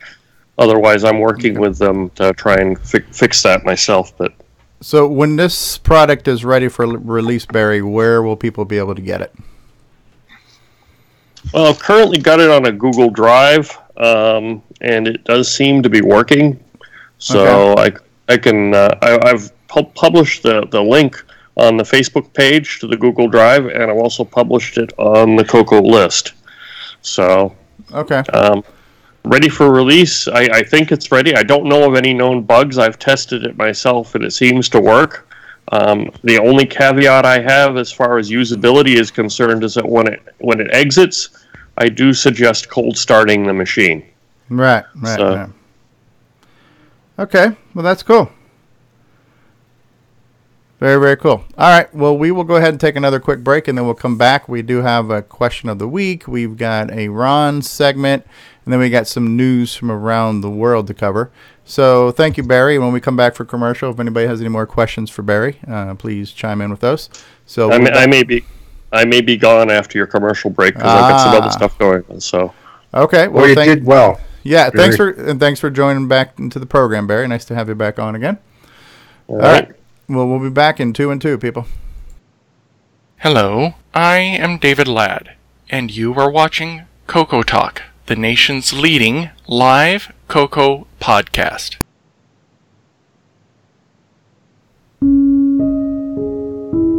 Every day, a color computer is abandoned or abused. They live in the dark recesses of garages, basements, storage sheds, barns, and attics, waiting for someone to help. Hi, I'm Helen Bleeding Heart. Please say you'll be the answer for CoCo suffering the effects of extreme temperature, overexposure to ultraviolet light, and conditions unfit for electronics. These CoCos need your help. Please call 888-6883 or go online and join the Color Computer Preservation Society with a monthly gift right now. For just $18 a month, you can rescue CoCos from their abusive environments, provide repair of damaged parts, administer retro bright treatments, and most of all, provide love. Call or sign up online in the next 30 minutes and we'll send you a photo of a CoCo being lovingly reconditioned by the CCPS. And you'll receive this beautiful tote bag that declares, I saved a CoCo. Yours for your generous, perpetual monthly gift. This is your chance to say, I won't sit by while a CoCo is wasting away. Please, won't you call or go online right now?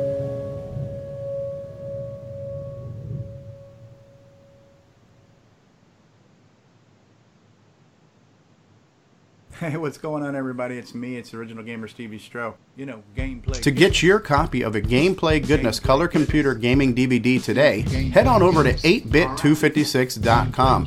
There you will find several DVDs featuring color computer gameplay videos by the Original Gamer Stevie Stroh. So to get your very own copy of a Gameplay Goodness Color Computer Gaming DVD, head on over to the Retro Swag Shop at 8bit256.com and tell them the Original Gamer Stevie Stroh sent you.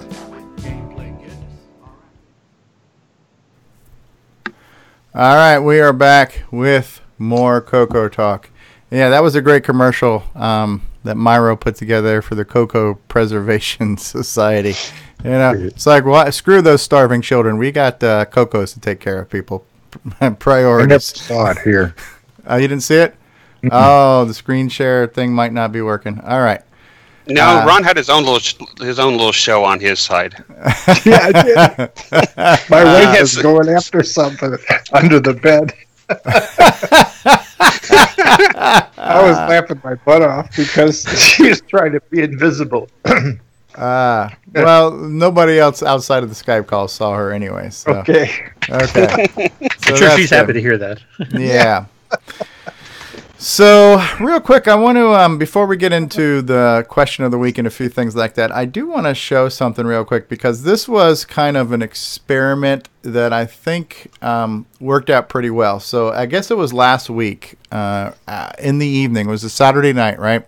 We did kind of an impromptu CoCoTalk.live, and we did it on Facebook. And when it was live, it got 330 views during the 2 hours or so that it ran. Now, you know, what qualifies a view? Did somebody come in for 1 second and leave? We don't know if a view was 1 second or if it was 1 hour, but 330 views is more views than we've gotten on any of our YouTube episodes, probably ever. So that's still an interesting number. Now, that was the live stream, which for whatever reason it didn't replay. So then what I did is I went ahead and I saved the video and I uploaded the video again. And since that same video has been re-uploaded, it has gotten 365 views on the reposting. And again, it's kind of hard to really qualify these numbers because a YouTube view, somebody went there on purpose and clicked on the video and watched it. On Facebook, because Facebook automatically starts playing the video, you know, somebody could have accidentally stumbled across it. So a lot of these views might not have been people who watched it on purpose or watched it for any length, but I still think that's an interesting number, and it does also tell me the number of minutes. 855 minutes worth of view time on that episode. And the moral of the story was I think it was a heck of a lot of fun. I think we had a lot of fun doing that episode. It was the opposite of today's episode. It was extremely non-technical. We can put it that way, right? But we had a lot of fun, and I think I would like to do more of those. It doesn't have to be a regular thing, but I just think it was a fun thing, and what I would just like to say to the people who are watching us on YouTube right now, if you are not a subscriber to the Facebook page, and you might want to be, because we might end up doing some more spontaneous live streams to Facebook. But I will post the replay. So the replay of that episode you can watch here on the YouTube channel. But I like having a slightly different show on a different way to see it now. So that show might just be a Facebook show, and hopefully we'll have more of those. Tim Franklin says, I loved the mixed drinks. So yeah, I thought it was fun. Hopefully we'll do some more, and I think for that first time of doing that show, the After Dark show, was never done live before. The fact that it's gotten, you know, theoretically 600 views is pretty cool, you know, so hopefully we can do more of those. And so just for those who don't know about it, check it out. Subscribe to the Facebook page, whatever it's called, like the page, whatever the hell that's called, and look for more of those shenanigans. All right. Cool. So we're back, and the next thing I guess we will talk about is Grant. You want to do your question of the week? Sure. We'll get that done. All right. Well, hold on. I don't have music, but I have graphics. So hold on 1 second here. Let's bring this up here. All right, ladies and gentlemen, imagine there's some really cool music playing right now, and it is time for Grant Leighty and the question of the week. Take it away, Grant Leighty. Thanks, Steve. So Richard and I were discussing here on Discord here a couple nights ago about the proper ways to protect our vintage computers and equipment and software and disk and tapes from the normal elements of our house. You know, because some people in Florida, you know, they live in a lot more humid locations than the people up in Canada who are dry and cold all the time. So I just want to open it up to the panel and just, what do you guys do to protect your equipment? You know, from the elements of the house, from bugs and humidity and the day-to-day life. Can I go first? Sure. I have a picture of David Ladd scares away insects, rodents, and evil spirits. Sure it's not the high-pitched whining that goes with it? Oh, wait a minute. You guys, just so evil. So Steve Bjork can feel better. We're not picking on you and the MC10 anymore. Yep. We love you, David Ladd. We love you, David Ladd. Did you ever notice that David Ladd's picture looks more like a wanted poster for a drug lord?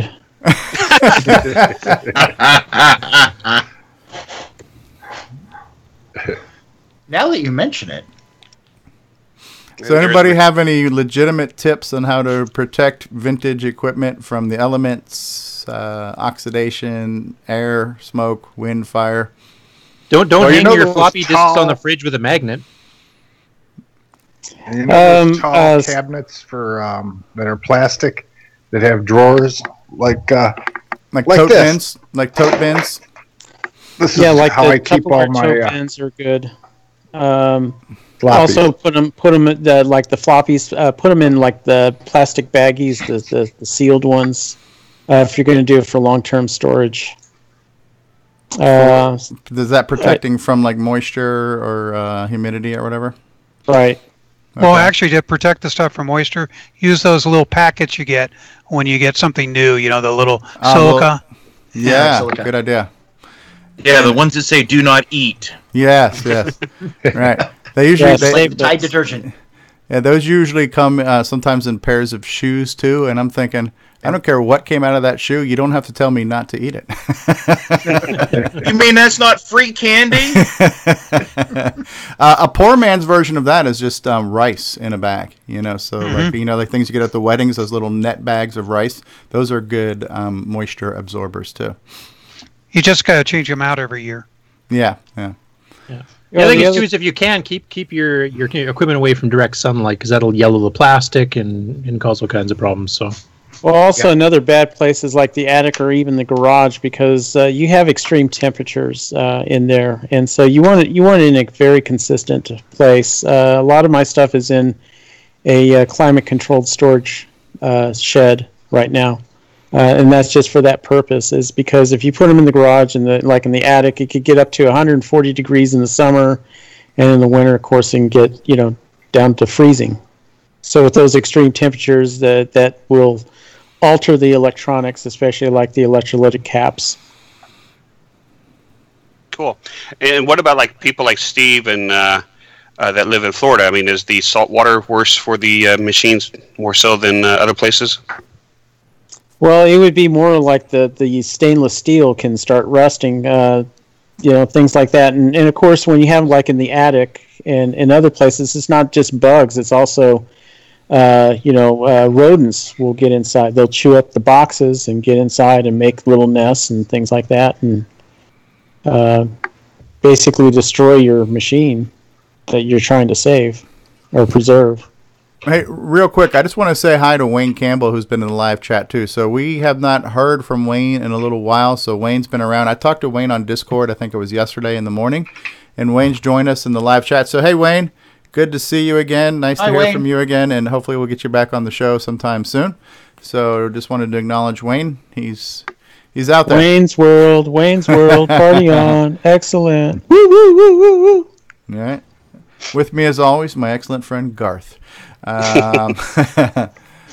Good question, Grant. Anybody else got any other advice or experiences on how to protect? And this would be true for any even modern electronics too. How do we protect our electronics, especially? I like keeping the large plastic bags. You can wrap stuff up in those. Those are great too, and help keep the moisture and stuff and the bugs out of them. Yeah, especially the bags you use to vacuum and seal your clothing.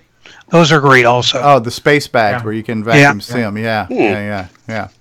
Yeah, the other thing I also do is like the literature and all that. I save all that along with the boxes. A lot of people just kind of throw those out, but I always save my boxes. And 5 or 6 years later, when I need to sell it or get rid of it, it adds a lot of value to it when you have all the original packaging.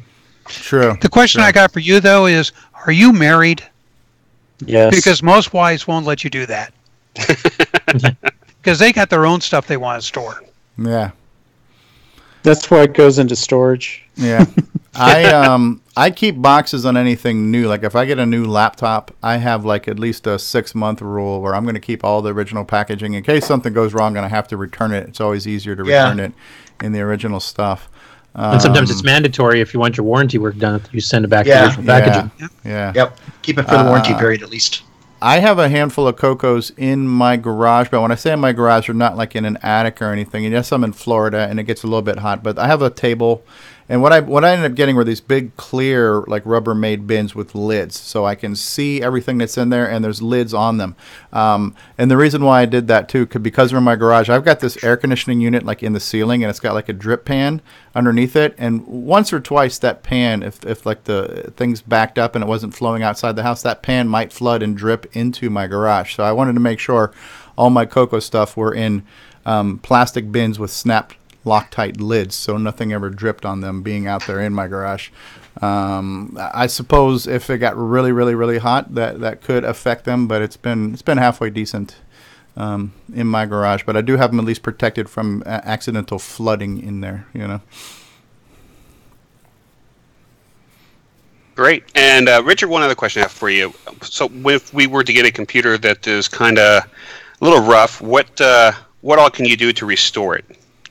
There's various things. Number one, don't use any like bleach or ammonia. Those are like big no-nos. You don't want to use harsh chemicals. The best thing to do to start out with is just start with a small area, usually underneath the computer, and use soap and water, or just even water, a damp cloth, and do it that way. Start and see how it affects the plastic or the surface, and then you can work your way up with some of the other chemicals. It's like stainless steel vinegar is a good solution, and Dawn dishwashing liquid is probably your best friend. Cool. And I think Steve had his hand. Well, up I was there. raising my hand. I was going to say, could we use oven cleaner at any time to work on these, Richard? Do you recommend that? No. That's if you want to strip the paint off. I mean, I remember it was that 8-bit guy was using that to strip the paint off. But I know that really. I like distilled water and 99% alcohol or 91% alcohol for cleaning stuff. But be careful of any marks like quality marks, or you don't want to remove anything that might detract value later. Yeah. I think some of the stuff we drink in CoCoTALK After Dark might be good for cleaning. Yeah, because you also have to be mindful of, like Tandy used to do their quality control inspections, or they didn't have stickers. They actually had little grease pins, and they would write underneath the cabinet, the date and the person who inspected it. Those are and I catch those all the time, and they could be easily erased. So if you're going to want to preserve this thing as close as possible, just be aware of those kind of markings. Those are quality control markings, at least for the Tandy ones. I don't know about the After Dark stuff. I mean, would you want all your stuff smelling like rum? I was thinking Everclear. Yeah. Yeah. There you go. Yeah. So who has used the Retro Bright stuff? Who's anybody used that in the past? I've used it a few times. And what technically is Retro Bright? Is it like peroxide, basically? Yeah, it's just a pure hydrogen peroxide mixed in with like borax and other stuff.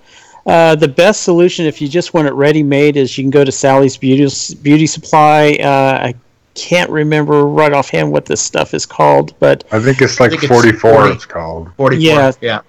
Yeah. Just that's probably the best stuff. Pre-made.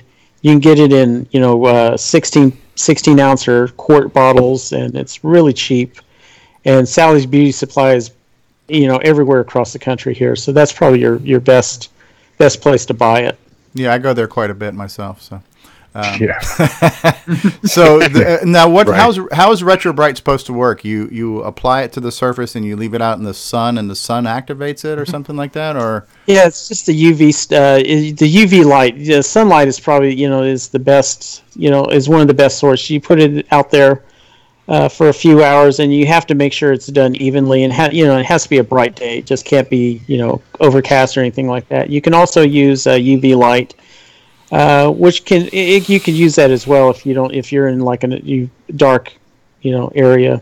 There's not a whole lot of sunlight. Okay, It's interesting that the UV light is what caused it in the first place.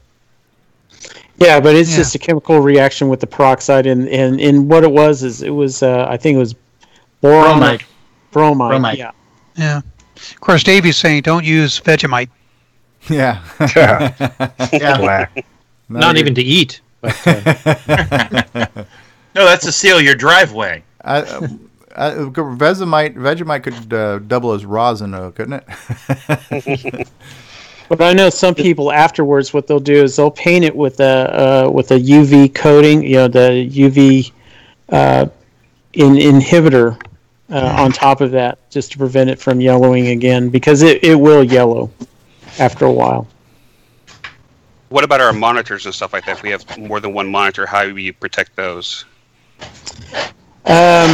Just keep them covered when you're not using them. And also periodically clean them, because it uses most of the older monitors have vents in there, openings, and it doesn't hurt once in a while just to open it up carefully and blow it out with if you have that liquid air, or not liquid air, but the canned air or a compressor, that also helps. And if you and other things that go bad in monitors are usually the caps in there, and have a qualified technician, either replace them, or if you know how to do that, just, replace them. Okay. Yeah, you don't want to do it yourself, because I've worked on monitors and TVs and like that, and found myself on the other side of the repair shop because the tube hadn't been discharged. Right. Yeah, Bill Noble's done that once or twice. I've witnessed. Yeah, I did that once on a service call. I mean, I thought I had discharged it, but then I touched it because those anodes. It was just that little, looks like a suction cup that goes on top on the Pitre tube itself. Those can hold a charge of 10,000 to 25,000 volts. Who keeps creaking their chair right now? Oh, that's me. Sorry. Okay. We have somebody in the live chat. Atari Hotel says an antibacterial wet one that has a pink label. He says he's used that on many Atari TRS-80 games and computers, and several ham radios with 0 damage ever. So a wet one. I guess those are the big wipes you can pull out of the big tub. So an antibacterial wet one. We got somebody saying that might work. I just don't like his phrasing that TRS-80s are games, not real computers. TRS-80 games and computers. Yeah. So. Yeah, I know. Because the Tandy Vision. because the Atari 8-bits were all about serious computing. Yeah. Tons of practical applications were developed for those systems. Yeah, the typing tutor in the Atari 400 was awesome. I mean, I think you could probably extend that collection too. Like, what are some extend that question to? What are some good practices, even for taking care of some modern stuff? Like, there are certain things, like if you're going to clean an LED screen, I think some people will spray things onto a cleaning cloth, but never spray it directly onto the screen because of the liquid and the electronics, right? So. I have found that there are certain, even like a paper towel contains some abrasiveness to it, and over time paper towels can scratch glass. And so if you're going to clean any type of monitor, either a glass tube or a flat panel, you probably want to use a modern microfiber lint-free cloth. If you're going to use a cleaning solution, spray it onto the cloth, not directly onto the screen, and carefully rub it so you're not doing anything to the surface of that display. One of the reasons why you don't want to spray directly to the monitor is usually there's a lot of electronics connections that are at the bottom of the monitor, and all those chemicals run right down into it. Yeah, right.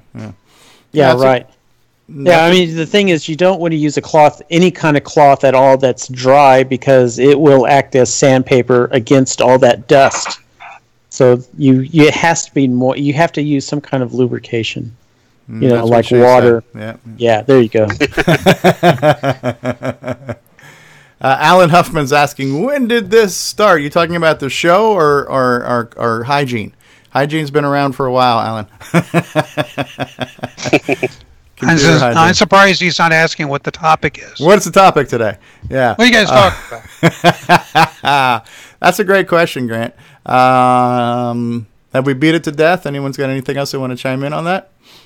Let me just show my pictures now. Well, we have to introduce you, Ron. That's a new segment. Oh, okay. There's things called segues here. Okay. I just wanted to add one last thing before we move on. If you're, let's say that you immerse something in water or something like that, it's not the end of the world.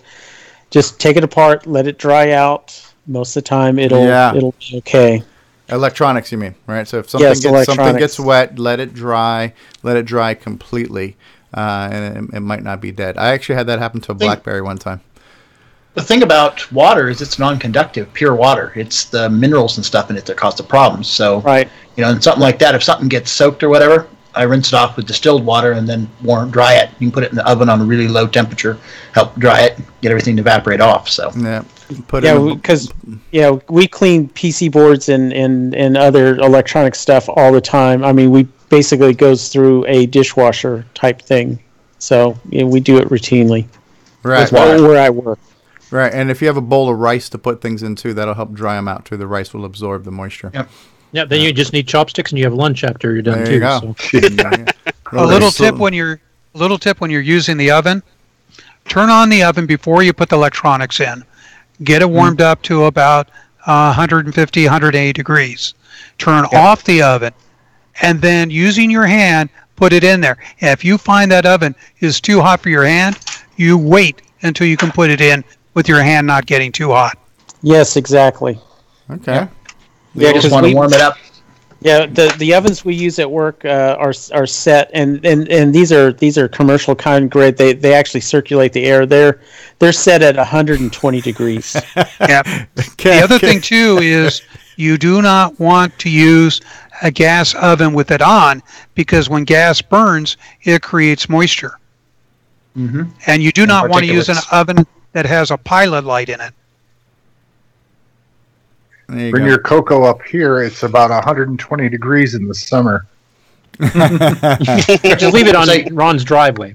Yeah, so you just rinse them off and leave them in the driveway. Got it. Yep. Ken was saying make sure you grease the pan before you put it in, too.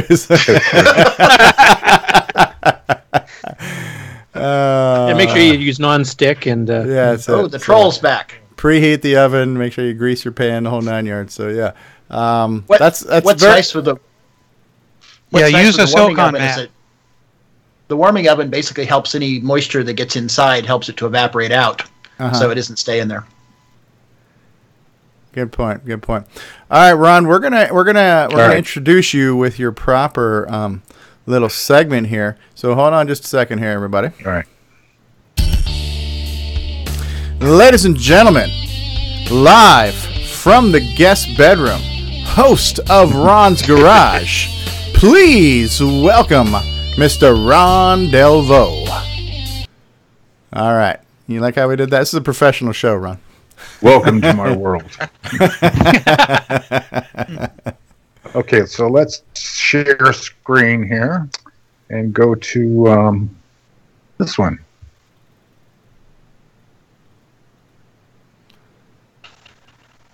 You see what that is? We see it. What are we looking at here? Oh, wow. It's Steve in 1984. Wow, nice mustache.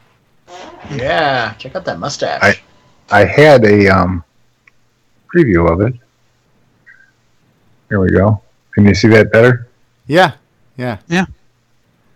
This is from the 84 Rainbow Fest. There's Lonnie and my wife. Hello, wife. She's a little blurry, but ooh, that's anybody. That's an interesting CoCo I see right there. It's a IBM XT. There's a 100 on the table there. Tandy Model 100. Yeah. This is the machine I was thinking that Mr. Bjork was showing, but I guess it wasn't him. It was somebody else. It's I guess it's a little fax machine or something. It's a. Do you guys know what it is? That's a portable. I think that's a PT210 or PT1. That was the Tandy's portable terminal. And you would somebody put a CoCo at this show. It looks like a CoCo in the case. Yeah. Yeah. You know who this guy is? Anyone? No. Is that you? Nope. Son of Sam. This is Mr. Rosen. Yep, Bob Rosen. ADOS. Yep. Ah. If he's out there, what's this here? Windows has performed a Windows operation. There's a bunch of drives that you could buy, I guess. Yeah. It's like David's dream home there. Dot matrix printers for $100, huh? DMP 105, I think, 107s. And I think those are 10 meg hard drives for sale for 100 and something. Wow. I can't see the sign fully, but what year was this? 84. Now this is a picture of lights going up on a controller being run around the sign. Okay. CoCo. Yeah. And I think that's Lonnie maybe talking in That's probably the breakfast, the CoCo breakfast on Saturday morning. Okay. And then that, of course, is Chicago. Sears Tower. And this guy here is Jeff Kranz. He's the one that built, if you were in, he went to the show at the same time I did. This was at the Hyatt Regency in Woodfield, wasn't it, in Schaumburg? Yeah, in Schaumburg. Here's our man again speaking. Okay. Yep. He had a big crowd. Yeah. And here's Lonnie. And I don't know any. Mr. Dale Dibble, Puckett on maybe? the far left. Dale Puckett, yeah. Okay. And I don't know the other guys. But I was walking by and just snapped it.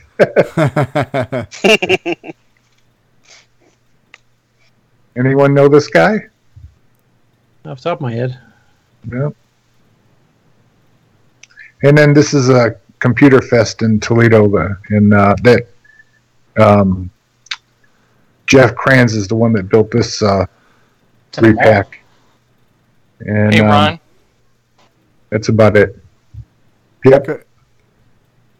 Could you go back one photo? Sure.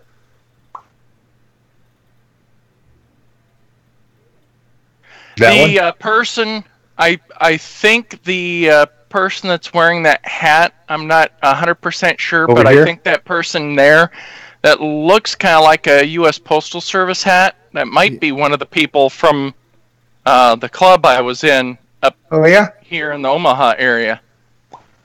Oh. Can usually tell by the big ears, because he had big ears.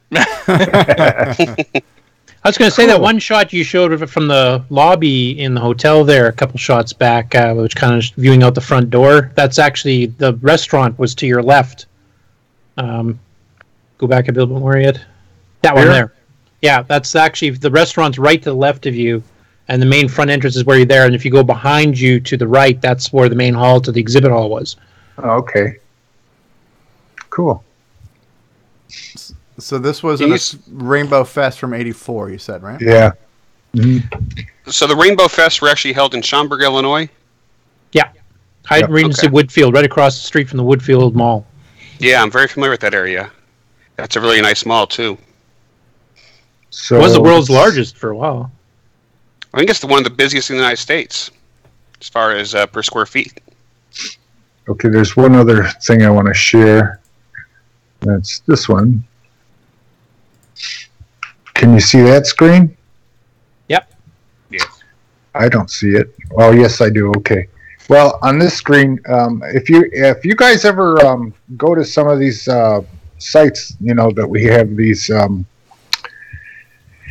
like this particular one, go to photos and then scroll down, and you'll be amazed at how many pictures there are of everything in there's a zillion pictures of in this case this is machines. There's hundreds and hundreds of pictures that get posted, and you see them all at once if you hit photos. Yeah, this is your group that's called Show Us. Yeah, Show Us Your Color Computer. Right. Yeah. So it's pretty awesome to see all this stuff. Yeah. That's all I got for you guys. It's just I have to find my mouse here. Okay, very cool. Yeah. Thank you, Ron. Yep. Thanks, guys. Yes. All right, cool stuff. All right, well, we do have, I do want to show off some news of things that I've come across on Facebook, and maybe you guys have a few more things you want to talk about, too. We'll take one more commercial break, and we'll come back in just a minute here, but cool. Thanks a lot, Ron. Appreciate that. Yep.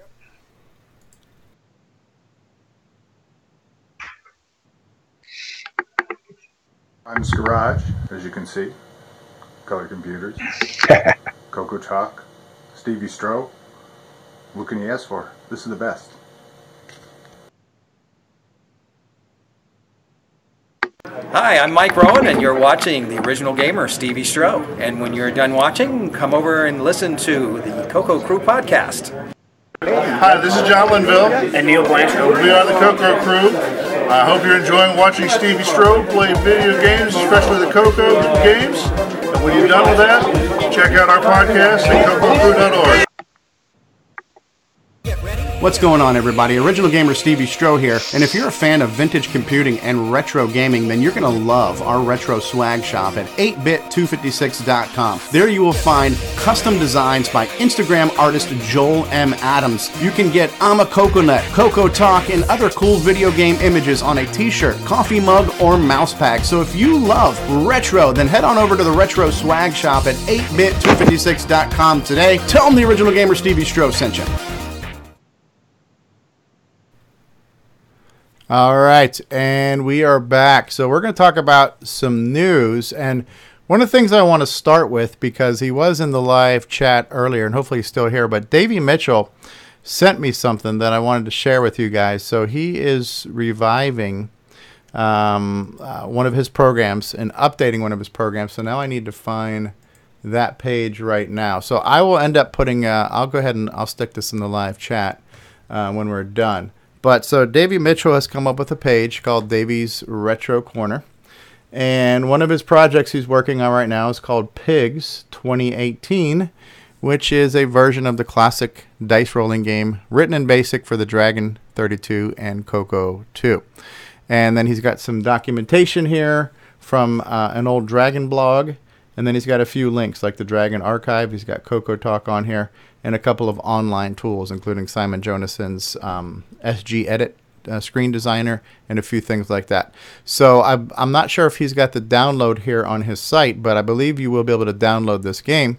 But the game is called Pig, and it is a version of the classic dice game Pig, which I used to enjoy playing on my Palm Pilot. And let me see if I can click on some of these screenshots here. So here's our nice little title screen. Looks very lovely. And then here we can see some of the dice rolls. So we're using some of the low res graphics, but they look good here. And can I go back? And then it looks like you got a scoring screen on here too. So I'm not that familiar with a game called Pig. Anybody familiar with a dice game called Pig? It's not kosher. And so the version he's updating for 2018 is going to have a smarter computer component. And yeah, he's got a zip file, which has the cassette file that you could load in, or a basic file in plain text, ASCII. So I guess you could copy and paste that into an emulator. So we will, I will go ahead and put Davey's page out there right now in the live chat, and I will add it to I'm a Coconut. And I don't have time to play it right now, but I will do that too, and maybe do a video on it too. So I have put a link there for you, and thanks, Dave, for sending that to me and for sharing that with us, and hopefully we'll get a chance to look at that in a future episode too. Now, a few things that have been coming up on Facebook recently. So yeah, I actually had pulled up Ron's page too on Show Us Your Tandy Color Computer, but Stu Kenley had put out here that he just upgraded his 16K CoCo 2 with Color Basic to 64K and Extended Basic for his daughter to enjoy Forest of Doom. So how cool is that a new game was the motivation to upgrade an old CoCo? I like that. Recently, Ed Snyder had posted that he's got a number of his mini MPIs for sale right now that are already assembled and ready for shipping. And for those of you who are not aware of this, the mini MPI is a small multi-pack interface that you can see right here that will hold up to 2 cartridges. It's a smaller footprint, takes up a little bit less space. I believe these are selling for $80 plus shipping. That includes the electronics and the case for it. And so here's the document showing how to use the mini MPI. And apparently there's some slots here where you can change it, so you can change the slot ID. Because this will emulate up to 4 slots and there's only 2, you can set the identity of one of those slots for perhaps some software that had some dependencies on a certain thing needing a different slot.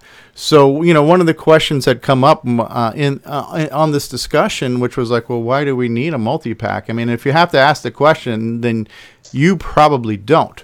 But why do people need multi-packs? And I guess need is kind of a subjective word, but what is one of the uses or benefits of having a multi-pack interface in this day and age, guys? If you still have floppies, you want to transfer your files off onto a CoCo SDC, that's one big reason, because you can plug in your floppy controller and the SDC at the same time. Also, if you're using a sound card, the newer sound cards are Orchestra 90, along with your SDC and floppy, that's another use. If you're using RS-232, that's another peripheral card. Also wanted to add, I didn't want to interrupt you, but the ones that Ed had he had extra ones for sale this past week. All of them have been sold. Oh, wow. So that was quick. Yeah. And I believe he's going to be making more, but I think if you email him, you could be put on the list, or I'm sure that he's going to be making more. I can't speak for him, but they are all sold out. So what are we looking at here? That's CoCo 2. I got hooked up, but that is a CoCo Max controller. Okay, gotcha. So you've got slot one available. You've got your CoCo Max, you've got a CoCo SDC, and then what's that third cartridge in the background? Is that a hard drive controller or just a big ass floppy controller? It's a floppy controller. It's a Disto 4-in-1. Yeah, Disto SC2 it looks like. Okay. Yeah. So back in the day, it was probably maybe a little bit more necessary, if we could use that word, to have these when we were using a lot of different devices on a production CoCo. Maybe today's it's maybe a little bit less necessary, but great example is running a game off of disk that also uses like the speech sound pack. That would require a multi-pack, or like you guys had already mentioned, if you're running to run something that uses the Orchestra 90 card, or copying a physical real floppy to a SD, creating a disk image, or like what Barry was talking about earlier, backing up a ROM cartridge onto either a disk or copying it to disk or cassette or CoCo Flash. So there are some reasons to use a multi-pack interface, and the challenge becomes getting a multi-pack interface these days, right? So obviously you can't buy them in Radio Shack, and finding them on eBay, they are a little less common. And expensive, and not always reasonably priced, right? You're probably looking at spending $100 plus on a multi-pack. There are some caveats and differences to which versions of multi-packs are compatible with the CoCo 1, 2, and 3. I think for voltage reasons, and I'm assuming that Ed Snyder's is going to be compatible with CoCo's 1, 2, and 3. I think the one thing that Ed Snyder's is not compatible with would be the old FD500 controller, because that required 12 volts, and I believe his slots are only 5-volt slots. So I think there was one of the reasons why a multi-pack was used back in the day too, is that the CoCo 2 stopped having 12-volt output on the cartridge slot, and if you had the old 1.0 disc controller, you needed 12 volts to run that. Am I correct on that recollection? Yeah, that is correct. And I'm trying to remember, did the graphics tablet also need 12 volts? Yes, I did. Okay. Yeah. Like the full-size one, not the Qualipad. Right. Okay. So there were a few reasons why you might have needed it too if you had a CoCo 2, because it could not drive certain cartridges because of the voltage differences. What is Alan? Okay. So we have in the live chat here. So Solstice has said, speaking of carts and serial communications, what's up with the thread on the CoCo list regarding the serial communication cart? Would like to hear something about it now or in a future episode. I'm not on the list. I don't know. Has anybody followed that conversation about the... Yeah, they're talking about some of the deficiencies of the 6551 chip. There's some bugs in the chip that have always been on there. because we're talking about getting a replacement card made by Jim Brain or somebody else, and I guess there's modern versions that actually fix some of those problems. There's problems with flow control, and certain lines weren't high when they were supposed to be, so data wouldn't come through, and people had done little hardware hacks to get around them and software hacks to get around them. So that's what the discussion was. But if you want to get into any depth of detail, I'd probably wait till another episode. Okay. So at this point in time, the only reason why somebody would use an RS-232 pack today would be for what? Fun. For fun. So you could use it for serial mice under OS 9 if you wanted to. Okay. Some people like hooking up old terminals and stuff like that too. Okay. It's less CPU intensive if you're multitasking for doing just serial stuff to like DriveWire or something like that too, I would imagine. Because it reads a whole byte at a time, not one bit at a time. And some of the you can also hack them to also run faster. Like I think Jim was mentioning the one that he was looking at designing for. I think can handle up to 230.4 kilobaud. So you can do some really fast serial communications too. So okay. So yeah, that was on the horizon, but apparently maybe maybe we need to redact that because if they're no longer available for purchasing, but hopefully a new run will come. He has said there will be another run coming. Okay. He sold out of this current run rather quickly. Okay. It's a hot item. So apparently there are people who not only know what a multi-pack is, but also want one. Another thing I thought I would show off here really quick too, because this is like kind of coming full circle, but Lee Patterson continues to work on Bouncy Ball. And the funny story here is, and we met Lee at CoCo Fest 25, which I think was in 2016, the 25th annual last Chicago CoCo Fest. So this was Lee's first CoCo game, and Bouncy Ball was a game based on a game he had on his smartphone. And so he took a smartphone game and made a CoCo version, similar to kind of what Timberman ended up becoming, right? And so now what he's doing is he's taking Bouncy Ball and he's converting it back to run on the iOS using this iOS thing. So it's kind of coming full circle, but it's an interesting project where, he took a mobile game, made it on the CoCo. Now he's taking his CoCo game and making it mobile, but he's also making it true to the how the CoCo game kind of looked and played, at least in the foreground. It's keeping all the block graphics. I think he's got kind of a scrolling back plane of graphics that the CoCo doesn't do, but I thought that was kind of neat. So more CoCo stuff or more CoCo inspired stuff. Gotta have more CoCo. What did I miss? Anything else in news this week that you guys think is worth talking about? Well, how about that video Ellen Huffman put up of Radio Shack? Was that in the Radio Shack store? Was that the scene from Young Sheldon? Yes, it was. It's awesome. Yeah, I'm not sure that the YouTube gods will smile on me for playing that. So yeah, I don't think they would. Yeah, the advertising. Post a link. Yeah. So I'm not sure. That was in the Facebook group, I think, is where Alan posted that. So if you guys don't know how to get to the CoCo Facebook group, there's a link to there on imacoconut.com. What is Alan saying now? Yeah, so it says, I started the thread. Someone posted that no one had the packs these days, so hopefully we'll get a new pack with some type of new interface. Yeah. He's on the call, Steve. Oh, is Alan on the call now? Mm-hmm. There he is. Hey, Alan Huffman. Hello. Is that where all the rumbling noises come from? Is he... All right. I know he said he had some bandwidth issues earlier. Okay, while we wait for Alan to get his thing together, let's run another commercial, and we'll be right back. So we'll kill some time here. Hi, this is Randy Kindig of the Floppy Days podcast. I just love me some CoCo, and nobody covers it better than Steve Strobridge. You're listening to CoCoTALK.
I hope that movie's going to be in 3D. Can't wait for the director's cut. IMAX. Director's commentary. Yeah. Alan Huffman, are you with us? I certainly can be. Hey, ladies and gentlemen, it's Alan Huffman. And for those who don't remember way back when, Alan was on the very first ever episode of CoCoTALK, when CoCoTALK was literally just a spontaneous thing, like it all is today, even. But the first time we got together and said, "Hey, let's talk about CoCoFest," Alan was with us, and then Alan is here again. So we've come full circle. And thanks for being here, Alan. It's nice to have you on. I just wanted to hear you push the applause button. That's all. Had to stroke the old ego a little bit there. So we missed you at the beginning of the show. So anything you want to update us on as far as like any projects you're working on or anything like that? Well, as a matter of fact, I got to playing with Roger Taylor's CoCo on a chip last night. I had to go down and grab a tiny little monitor. I bought a $15 monitor from a local used computer shop. And that was able to let me set it next to my couch in the living room and actually play with it, because the thing's only the size of a couple of decks of cards, basically. So it's very interesting being able to have something that small that's a full computer. So I was playing with the Bluetooth module, which I had just installed, and started playing around with the Wi-Fi module. And Roger and I were working on just connecting the two machines across the internet to send messages back and forth. Turns out there's firmware for these little Wi-Fi chips that's on the CoCo FPGA project. It's also on Roger's project. And you can reprogram the chip, and it acts like an old-style Hayes modem. You can just dial out and connect to a Telnet bulletin board or another color computer that's listening. And the little Wi-Fi chip it's like $2. Wow. Amazing. And quite a microphone you have. Sorry, it's from my podcasting days. Well, it comes in handy now. All we need is a couple parrots in the background to really complete the whole... Yeah. Look like Steve's over there. Is it the same brand, Steve? No. But at least I learned how to talk into this thing properly, like he's doing too. You don't talk into it straight on. You talk to it on the side. Boisy needs. I didn't know you had. Too. That's cool. Yeah. It depends upon how the mic is made. Mine's from the side as well. Yeah. No, I do a lot of stuff for radio commercials and jingles, little amateur hobby business production things now. So that's the only reason I have something like this. I wouldn't have it if I was just doing like Skype, I think. And the windscreen too. You're just telling us that we're not worth it. Is that what you're saying?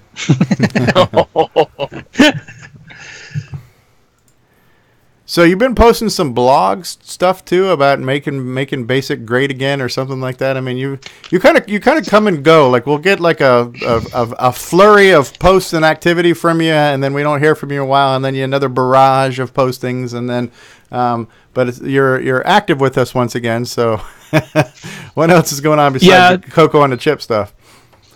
Well, I wrote all those random thought blogs a year or so ago when I was playing around with BASIC and noticing what things were much faster than other things.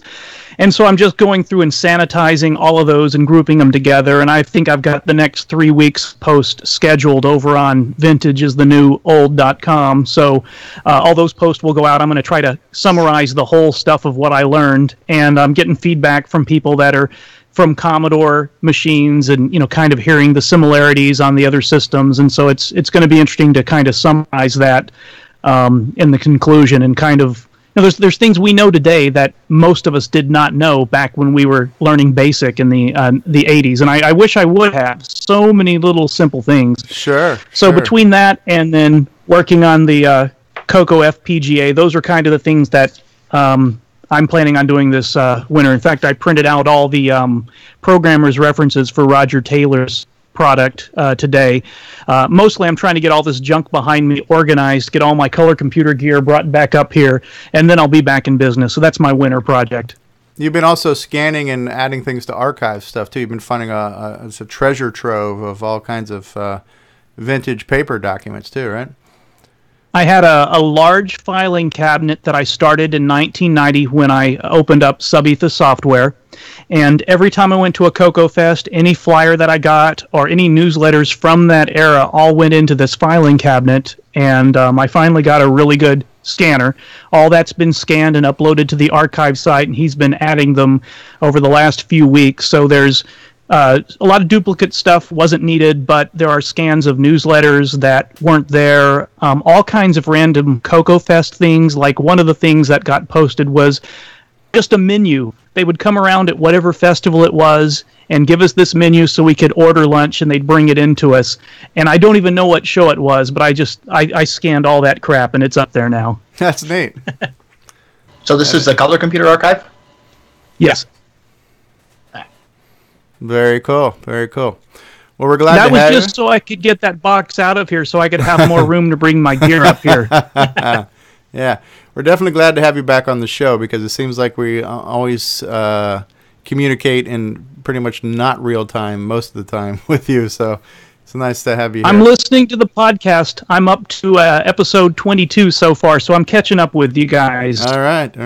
You know, I love it where because I had the same kind of revelation listening to the CoCo crew, but you got people saying, you know, I've been listening to you guys so long, I feel like I'm now talking to all of my friends here, you know, so it's kind of cool, you know. So well, this works the opposite for me, though, because you guys have so many in-jokes and everybody knows everybody, and I listen to things, and I'm constantly hearing references, and I don't have a clue what you guys are talking about. The big secret is neither do we. Well,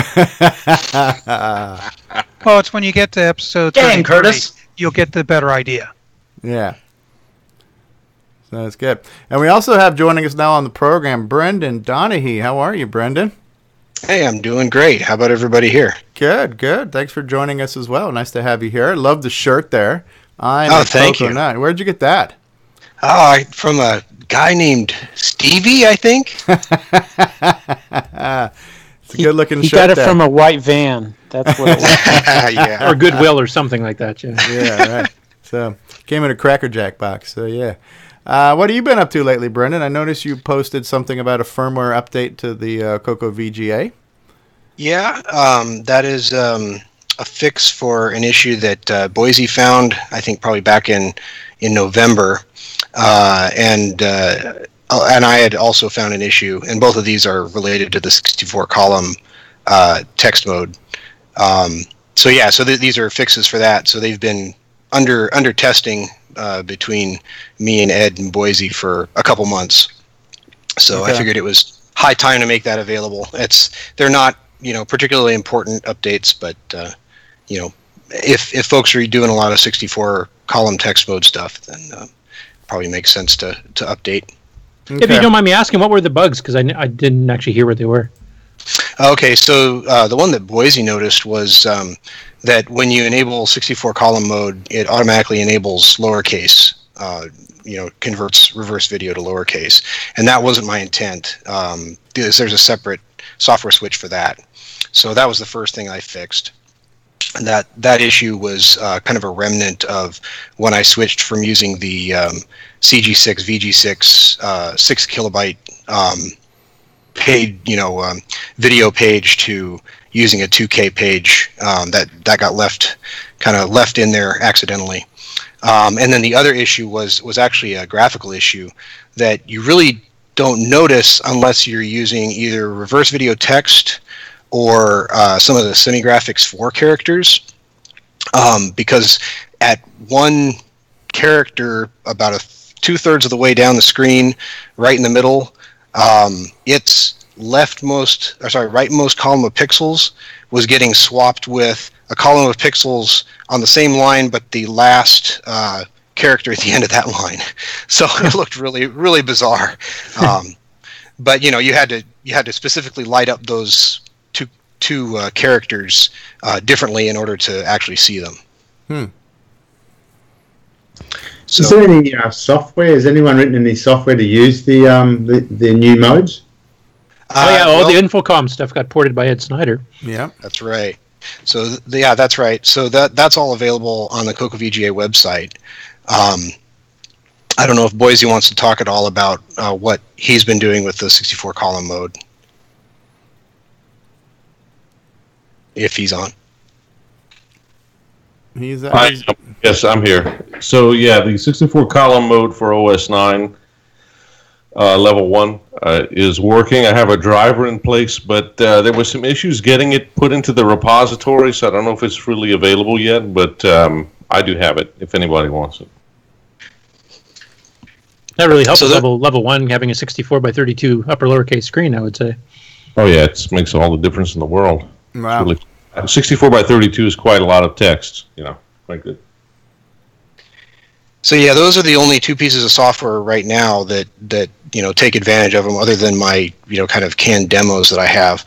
Although I have been toying with writing a simple game or something like that, and that's actually why I've been playing with CMOC on and off for the last couple months, just to become familiar with it and some of its idiosyncrasies and things like that. So does CMOC support the 64 column mode already? Well, there's not really anything that needs to be done other than as long as you can. I mean, basically, I'm having to write the software for it, but it's pretty easy to do. You just basically set up a data structure, make sure it's aligned with a 512 byte page, and wait for the interrupt service routine, and go through a couple of other motions, programming registers, and then it's in 64 column mode. Cool. So I was actually targeting, probably going to target VG6, which is the 16 color 128 by 96 mode first, but it all works kind of the same way. Once you access the register set, you can basically turn on and off either of those modes or whatever you like. And if I may ask, how many of these boards have sold so far? So let's see. At last count, it was in the 20s. So not a huge number, but enough. Let's see here. Well, it still only works on certain versions of the boards too, right? Yes, that's right. So I think that's part of the reason it hasn't sold more. Right. I mean, we have a waiting list, so we haven't been able to keep up with demand. There's, I think, 3 or 4 people still waiting in the waiting list. But yeah, it looks like 22 have been shipped. So yeah, I mean, Ed is looking at other board form factors, and the other thing too is that I've occasionally I get pings from folks in Europe asking about PAL support. I have no reason to believe. I mean, I have no reason to expect CoCo VGA wouldn't work with a PAL system, but I just need to get my hands on one. So it sounds like maybe there's somebody who's willing to sell me one, and then we'll give that a try. You got one to show us right there? A PAL CoCo? No, the VGA setup. A VGA setup? I guess. What do you mean? I have it. Is it a board that goes on the motherboard? Sorry. Yeah, you want to see what the board looks like? What is it? Yeah, it's a board that plugs in place of the 6847. So let me.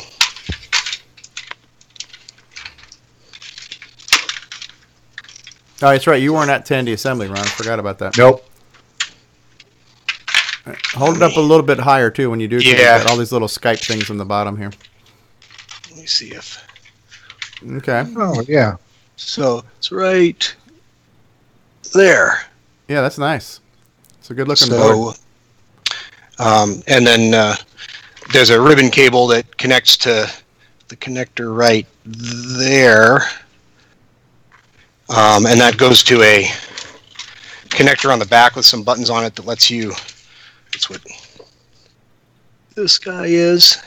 Mm-hmm. That lets you, it connects to a DIN plug, and has a couple of, mode control buttons on the back, and that DIN plug goes to a VGA cable, basically. Oh, okay. So which CoCos does it work with? The ones that say that normally have a vertical RF can right here. I happen to have Ed's. Probably. Yeah. I happen to have Ed's composite mod in here instead of the RF can, but it would be standing up vertically here.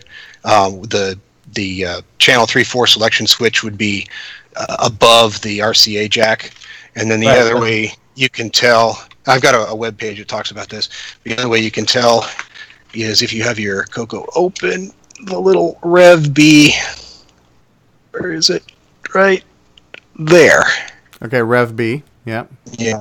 So not to be confused with Rev B on the bottom, because this one in particular, is a 263027. So it's not it doesn't, you can't tell that it's a Rev B board from looking at the model number on the bottom. Yeah, it's one of the first generation American CoCo 2 computers. Right. So you had to take out the old chip and put a socket in? No, these are all socketed. So it's as easy as popping out the chip, putting the chip into the CoCo VGA board and plugging the CoCo VGA board in. It's really that simple from a standpoint of hooking it up electrically or electronically. The harder part is if you want to install it, so that make the mods to the case. That's actually a lot more difficult than installing the board itself. Are you going to be at CoCo Fest this year? Yes, I have my travel arrangements all taken care of. My daughters have been begging to come with me for years. Okay. So I've agreed to let my eldest one come along with me this year, but that also means that she wants to come along really bad, but she also doesn't want to miss any school. So I'll be in late Friday and leaving in Sunday afternoon. Okay. I had one question about the 64 column mode. Does it work under Nitrous 9 or even OS 9? With Boisy's mod, yes. Yeah, that's the driver that I was just alluding to earlier. That works under Nitrous 9. Okay. Yeah. And the benefit there is adding 64 columns to level 1 for the CoCo 1 and 2 that don't have that feature, right? Because the normal Nitrous 9 on CoCo 3 already has a 64 or 80 column mode, right? 80 column, right. That's correct, yeah. Though, mind you, the 64 by 32 column actually has more text than an 80 by 25 screen. That's right. Uh-huh. And you also have semi-graphics, too. So now you have 128 by 64 8-color semi-graphics. Yep, that's right. Uh-huh. Oh, he's just showing off, that's all. Will you have any for sale at CoCo Fest? I don't know at this point. I do know that Ed is working on a number of things, including CoCo VGA. Okay. I believe he did recently, like in the last couple weeks, finish one board, and the last board to go out was the one that went to Richard Lorbieski. So I know he's kind of working on them. I could see there's potential that I could have him there, but there's no guarantees. Okay. The other thing that's happening is I'm going to Vintage Computer Festival Pacific Northwest in mid-February. So if I have boards, I'll bring them to that event as well. But I haven't confirmed that any would be available for that event necessarily either. Okay. Well, if you have some that you're able to sell, feel free to come on here to promote that. To let people know, or if you can't make it, let us know and we'll plug it for you. So, what's the name of the board? What do you call it? CoCo VGA. Oh, okay. For lack of a better name, we're not very creative. Self-explanatory. What's it for, and what does it connect to? Yeah, right. Also, if you guys do get the alternative versions that will work, say on an old CoCo 1 or something like that, I'd definitely be interested too, because I've got a CoCo 1F board. Okay. I don't mind getting it for. I think Ed is looking at the CoCo 1 next, so I will have to see how soon those become available. You'll at least have the Korean CoCo 2? The Korean CoCo 2, a lot of those have the T1 in them. The one that have lowercase, and for those are electrically different. The socket is different because they've pulled a latch that was on the older board into the 6847. The pinout is different and things like that. There's a turn of the screw article about it. So anyway, at some point I would like to support those, but I think it's going to be a little bit before I can get those. You'll at least have your own version to show off at your booth or whatever, right? So if somebody wants to see the CoCo VGA, you'll have one to demonstrate, if not to sell. Absolutely. Yeah, I think it's kind of neat now seeing the whole thing come full circle, because I think it was about 2 years ago when you were talking about it. It was still in the early stages, and we've gone from that to now it is a product and it's out there. It's kind of neat. It's kind of neat to see the whole evolution and now the completion of that, and it's a neat little project. So congratulations. And some software support coming out now too, like Ed porting all the Infocom stuff over to it, Boisy doing the driver for OSN Level 1, like the software support's starting to snap up to it too. Yeah, that was a big fear of mine, that I would be the only one writing software at my snail's pace that I operate. It's been awesome, the support I got from Ed and Boisy on this. It's pretty exciting to me, yeah. Cool. Well, speaking of CoCo Fest, I'll switch over to that website here real quick, because they have updated the website right now, and our list of attendees has grown, starting with Rick Adams coming back, and William Astle is going to be there, Jim Brain, Steve Bjork is going to be there, Neil Blanchard, Curtis Boyle, Carlos Camacho, Jamie Cho, Richard Crislip, Ron Delvaux making his first appearance. Brendan Donahe will be there. Morgan, okay, that's your daughter, Morgan? Yeah, that's right. Okay, looking forward to meeting her. Tim Franklin, Brett Gordon, Chris Hawks, Nancy Hawks. Alan Huffman's going to be there. All right, Alan, good to see you again. Look forward to some competitive bidding against you.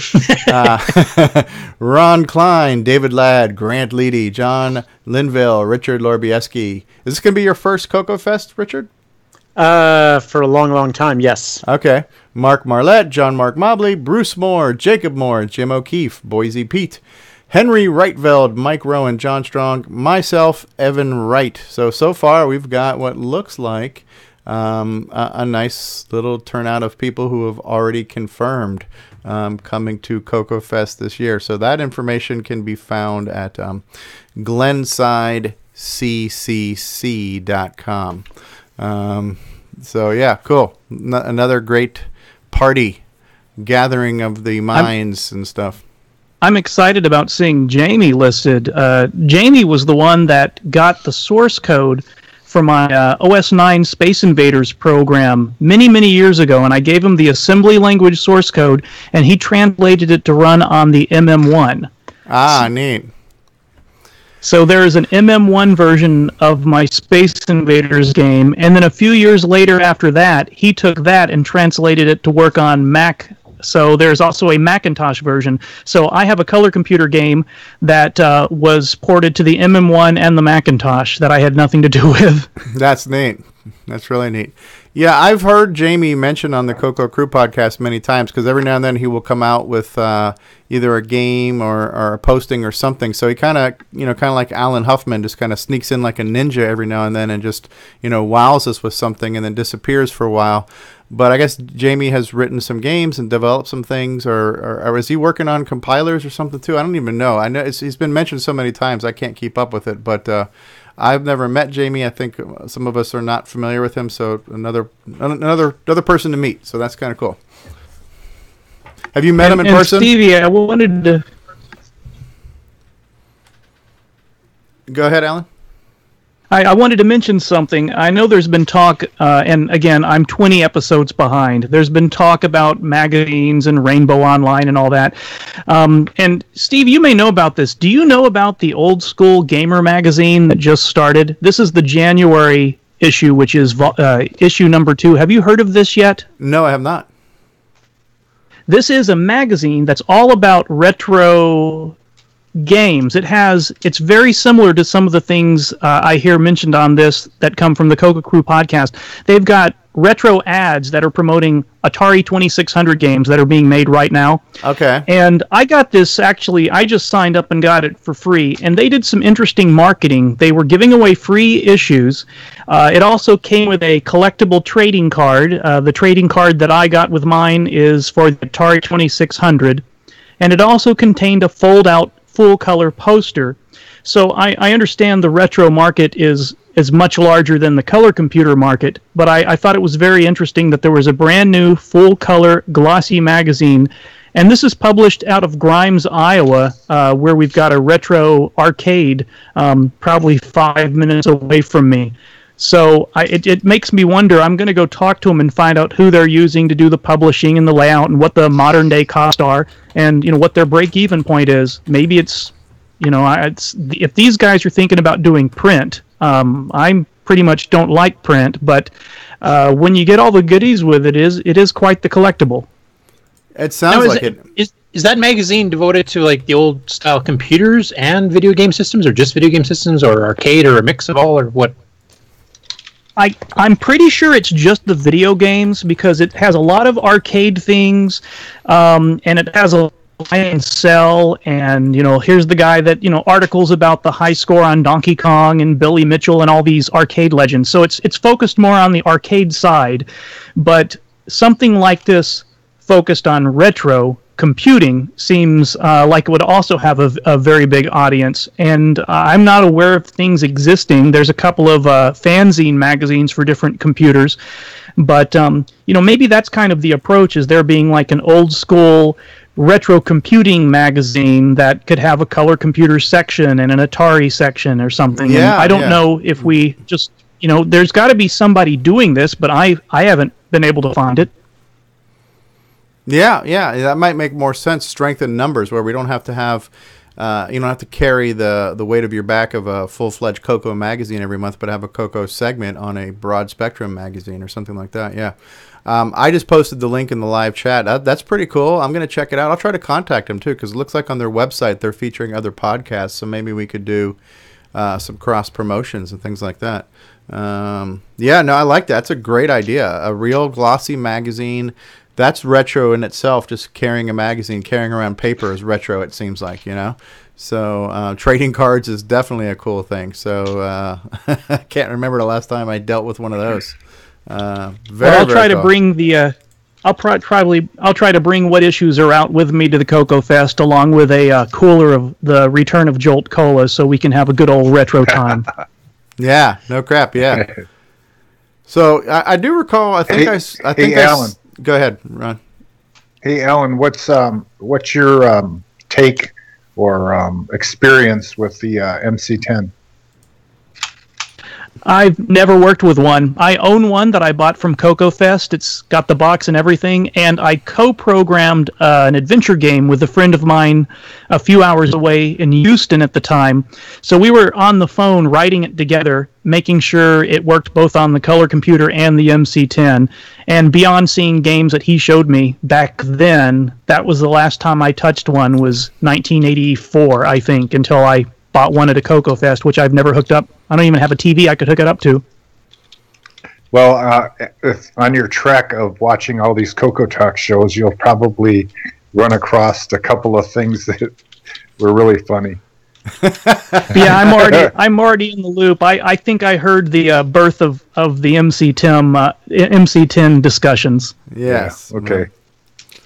On the bright side, they've taken David Ladd out of the crossfire. So, well, actually, and I don't know if this is suitable for the air or not, but Richard Lorbieski told me an interesting story of how he became familiar with Alan Huffman even before the CoCo days. I don't know if that's something you guys want to share on the air or not, but is that worth talking about, Richard, and especially Alan? Oh, no, it's up to Alan. He makes it more interesting.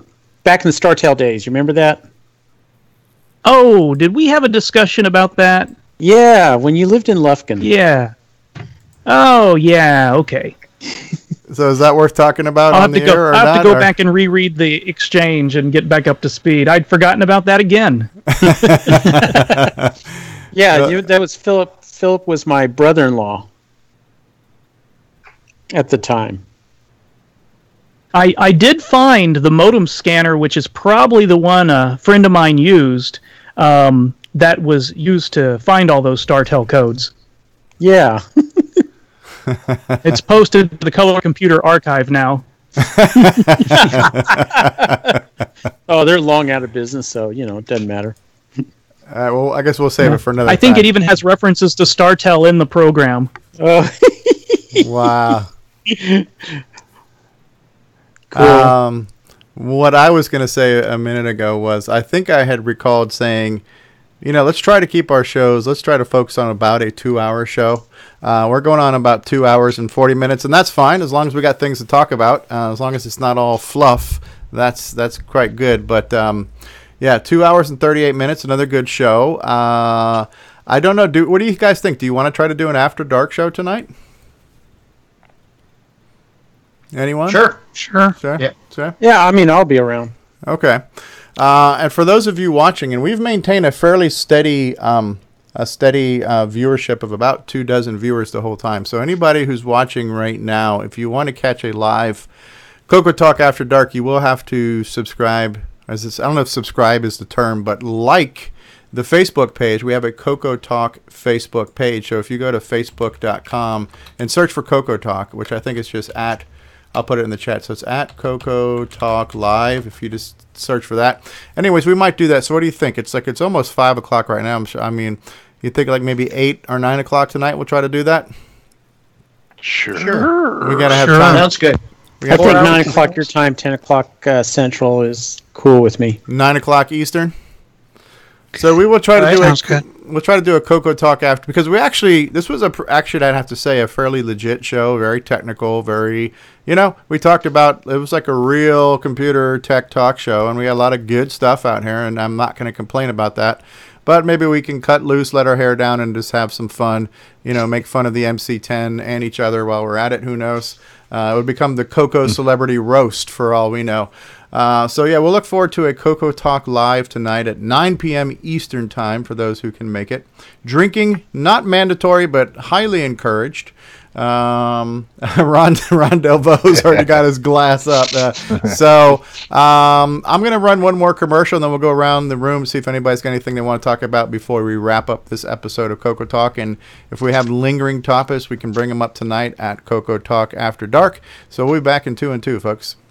Hello, this is Grant Leighty with CoCoTALK. Got your Coco 3 yet? Hey, what's going on, everybody? It's me. It's Original Gamer Stevie Stroh. Gameplay. To get your copy of a Gameplay Goodness Color Computer Gaming DVD today, head on over to 8bit256.com. There you will find several DVDs featuring color computer gameplay videos by the Original Gamer Stevie Stroh. So to get your very own copy of a Gameplay Goodness Color Computer Gaming DVD, head on over to the Retro Swag Shop at 8bit256.com and tell them the Original Gamer Stevie Stroh sent you.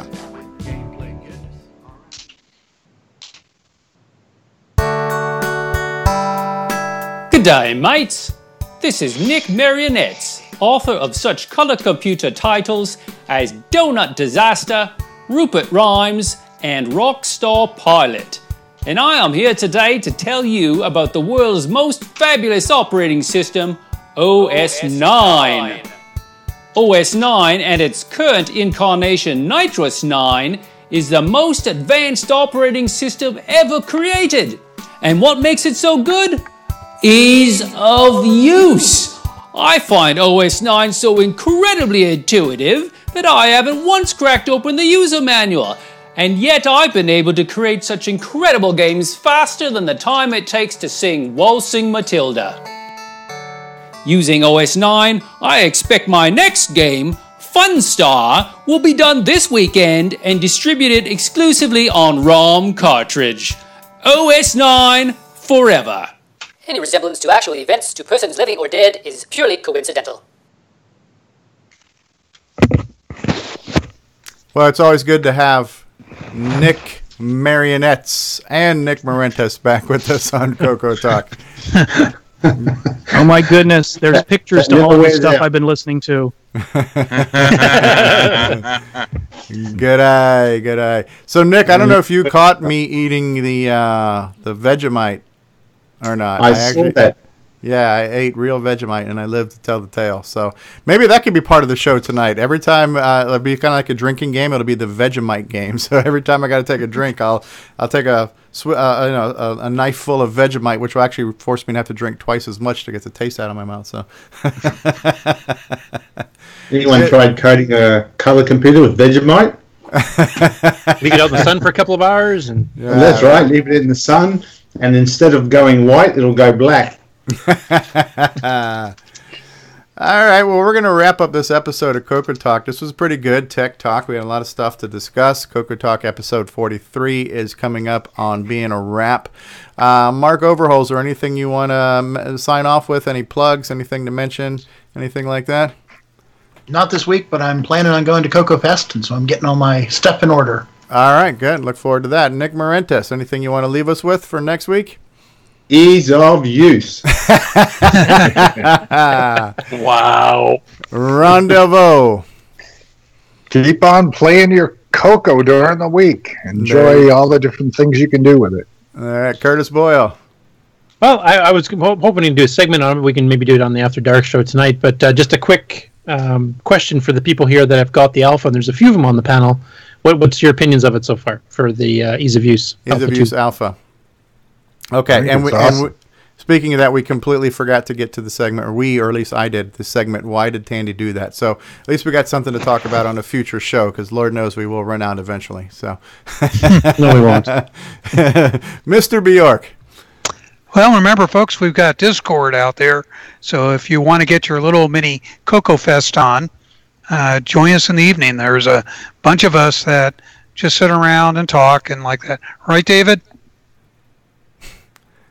Indeed. We're always chatting up a storm. All right, I'll post a link to the Discord server again while we're going around the room here. Alan Huffman, will you be able to join us later again tonight, twice in one day?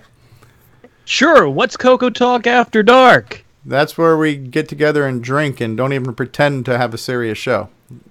Nothing could possibly go wrong. We say what we really think. We've become 16-year-olds and say dirty words. Unlike this show where we try to pretend to be serious, we're not really. Yeah, exactly. Yeah, more exciting than an Amish office party.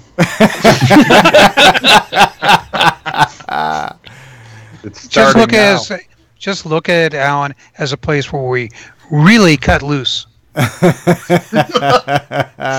EMP-wise. I can only imagine what the inside jokes are going to be for that one.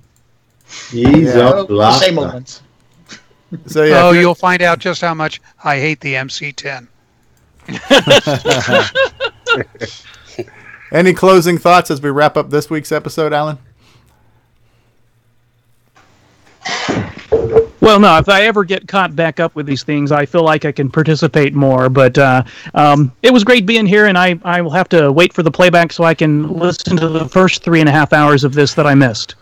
Well, another thing too is you had talked about a little thing about rereading the old Rainbow magazines and other, magazines of that time. So if you ever want to do like that segment where this week in Rainbow, let's revisit a Rainbow Rewind or something like that. We'd love to have you do that segment either live or if you can't make it live, pre-record a little recorded segment. Yeah. We can feature. I thought that was a great idea, and it should probably come from you with all of your enthusiasm and charm and wit. So. Alan's Fireside Chat.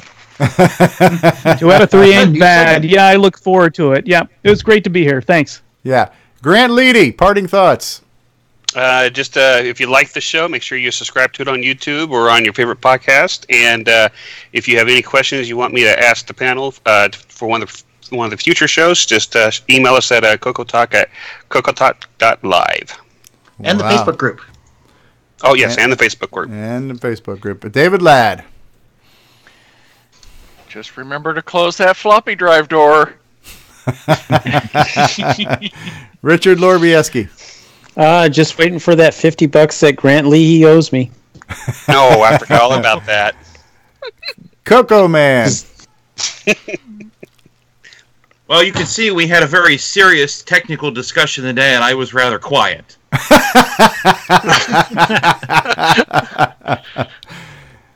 It's CoComan.org. There you go. Boisy Pete, anything you want to leave us with or anything you want to plug?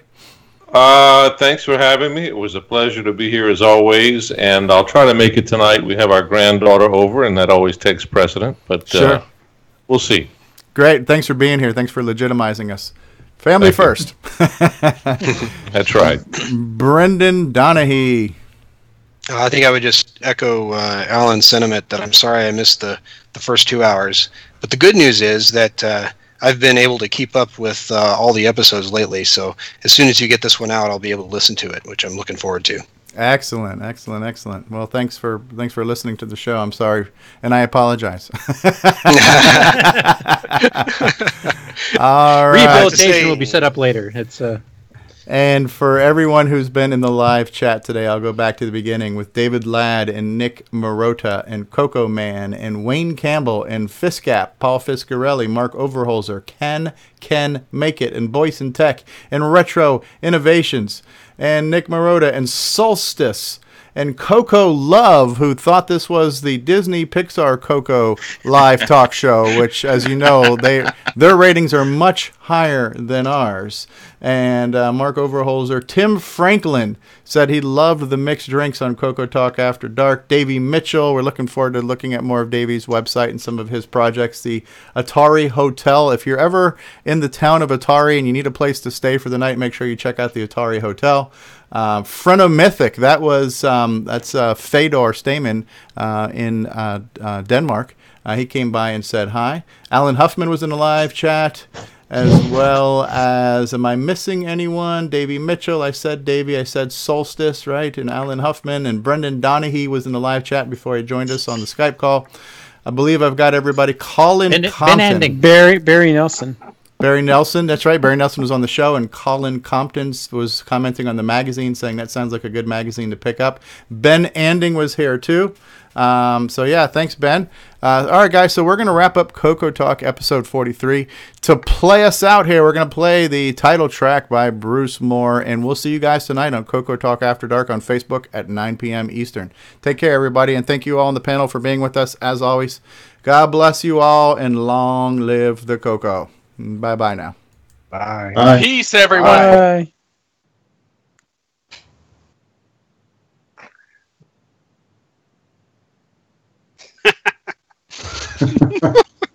We'll do it live. Let's try this outro crap again. Hold on now. Play us out.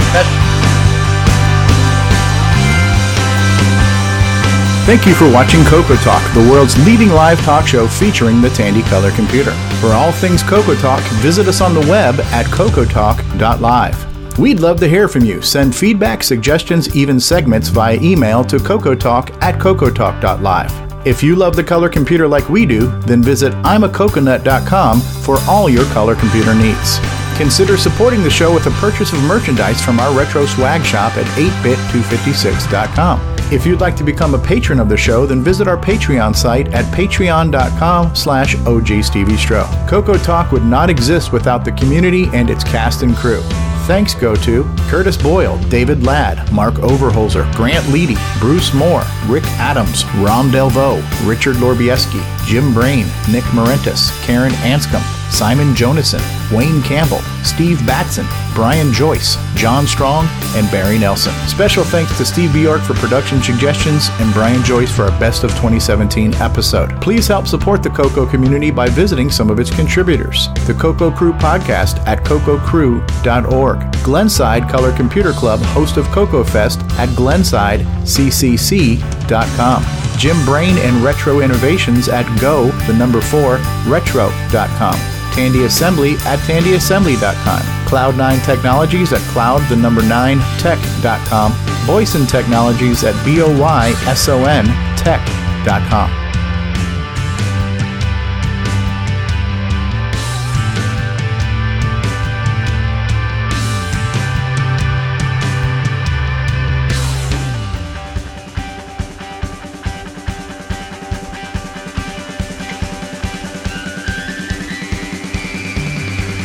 Definitely, nice tune.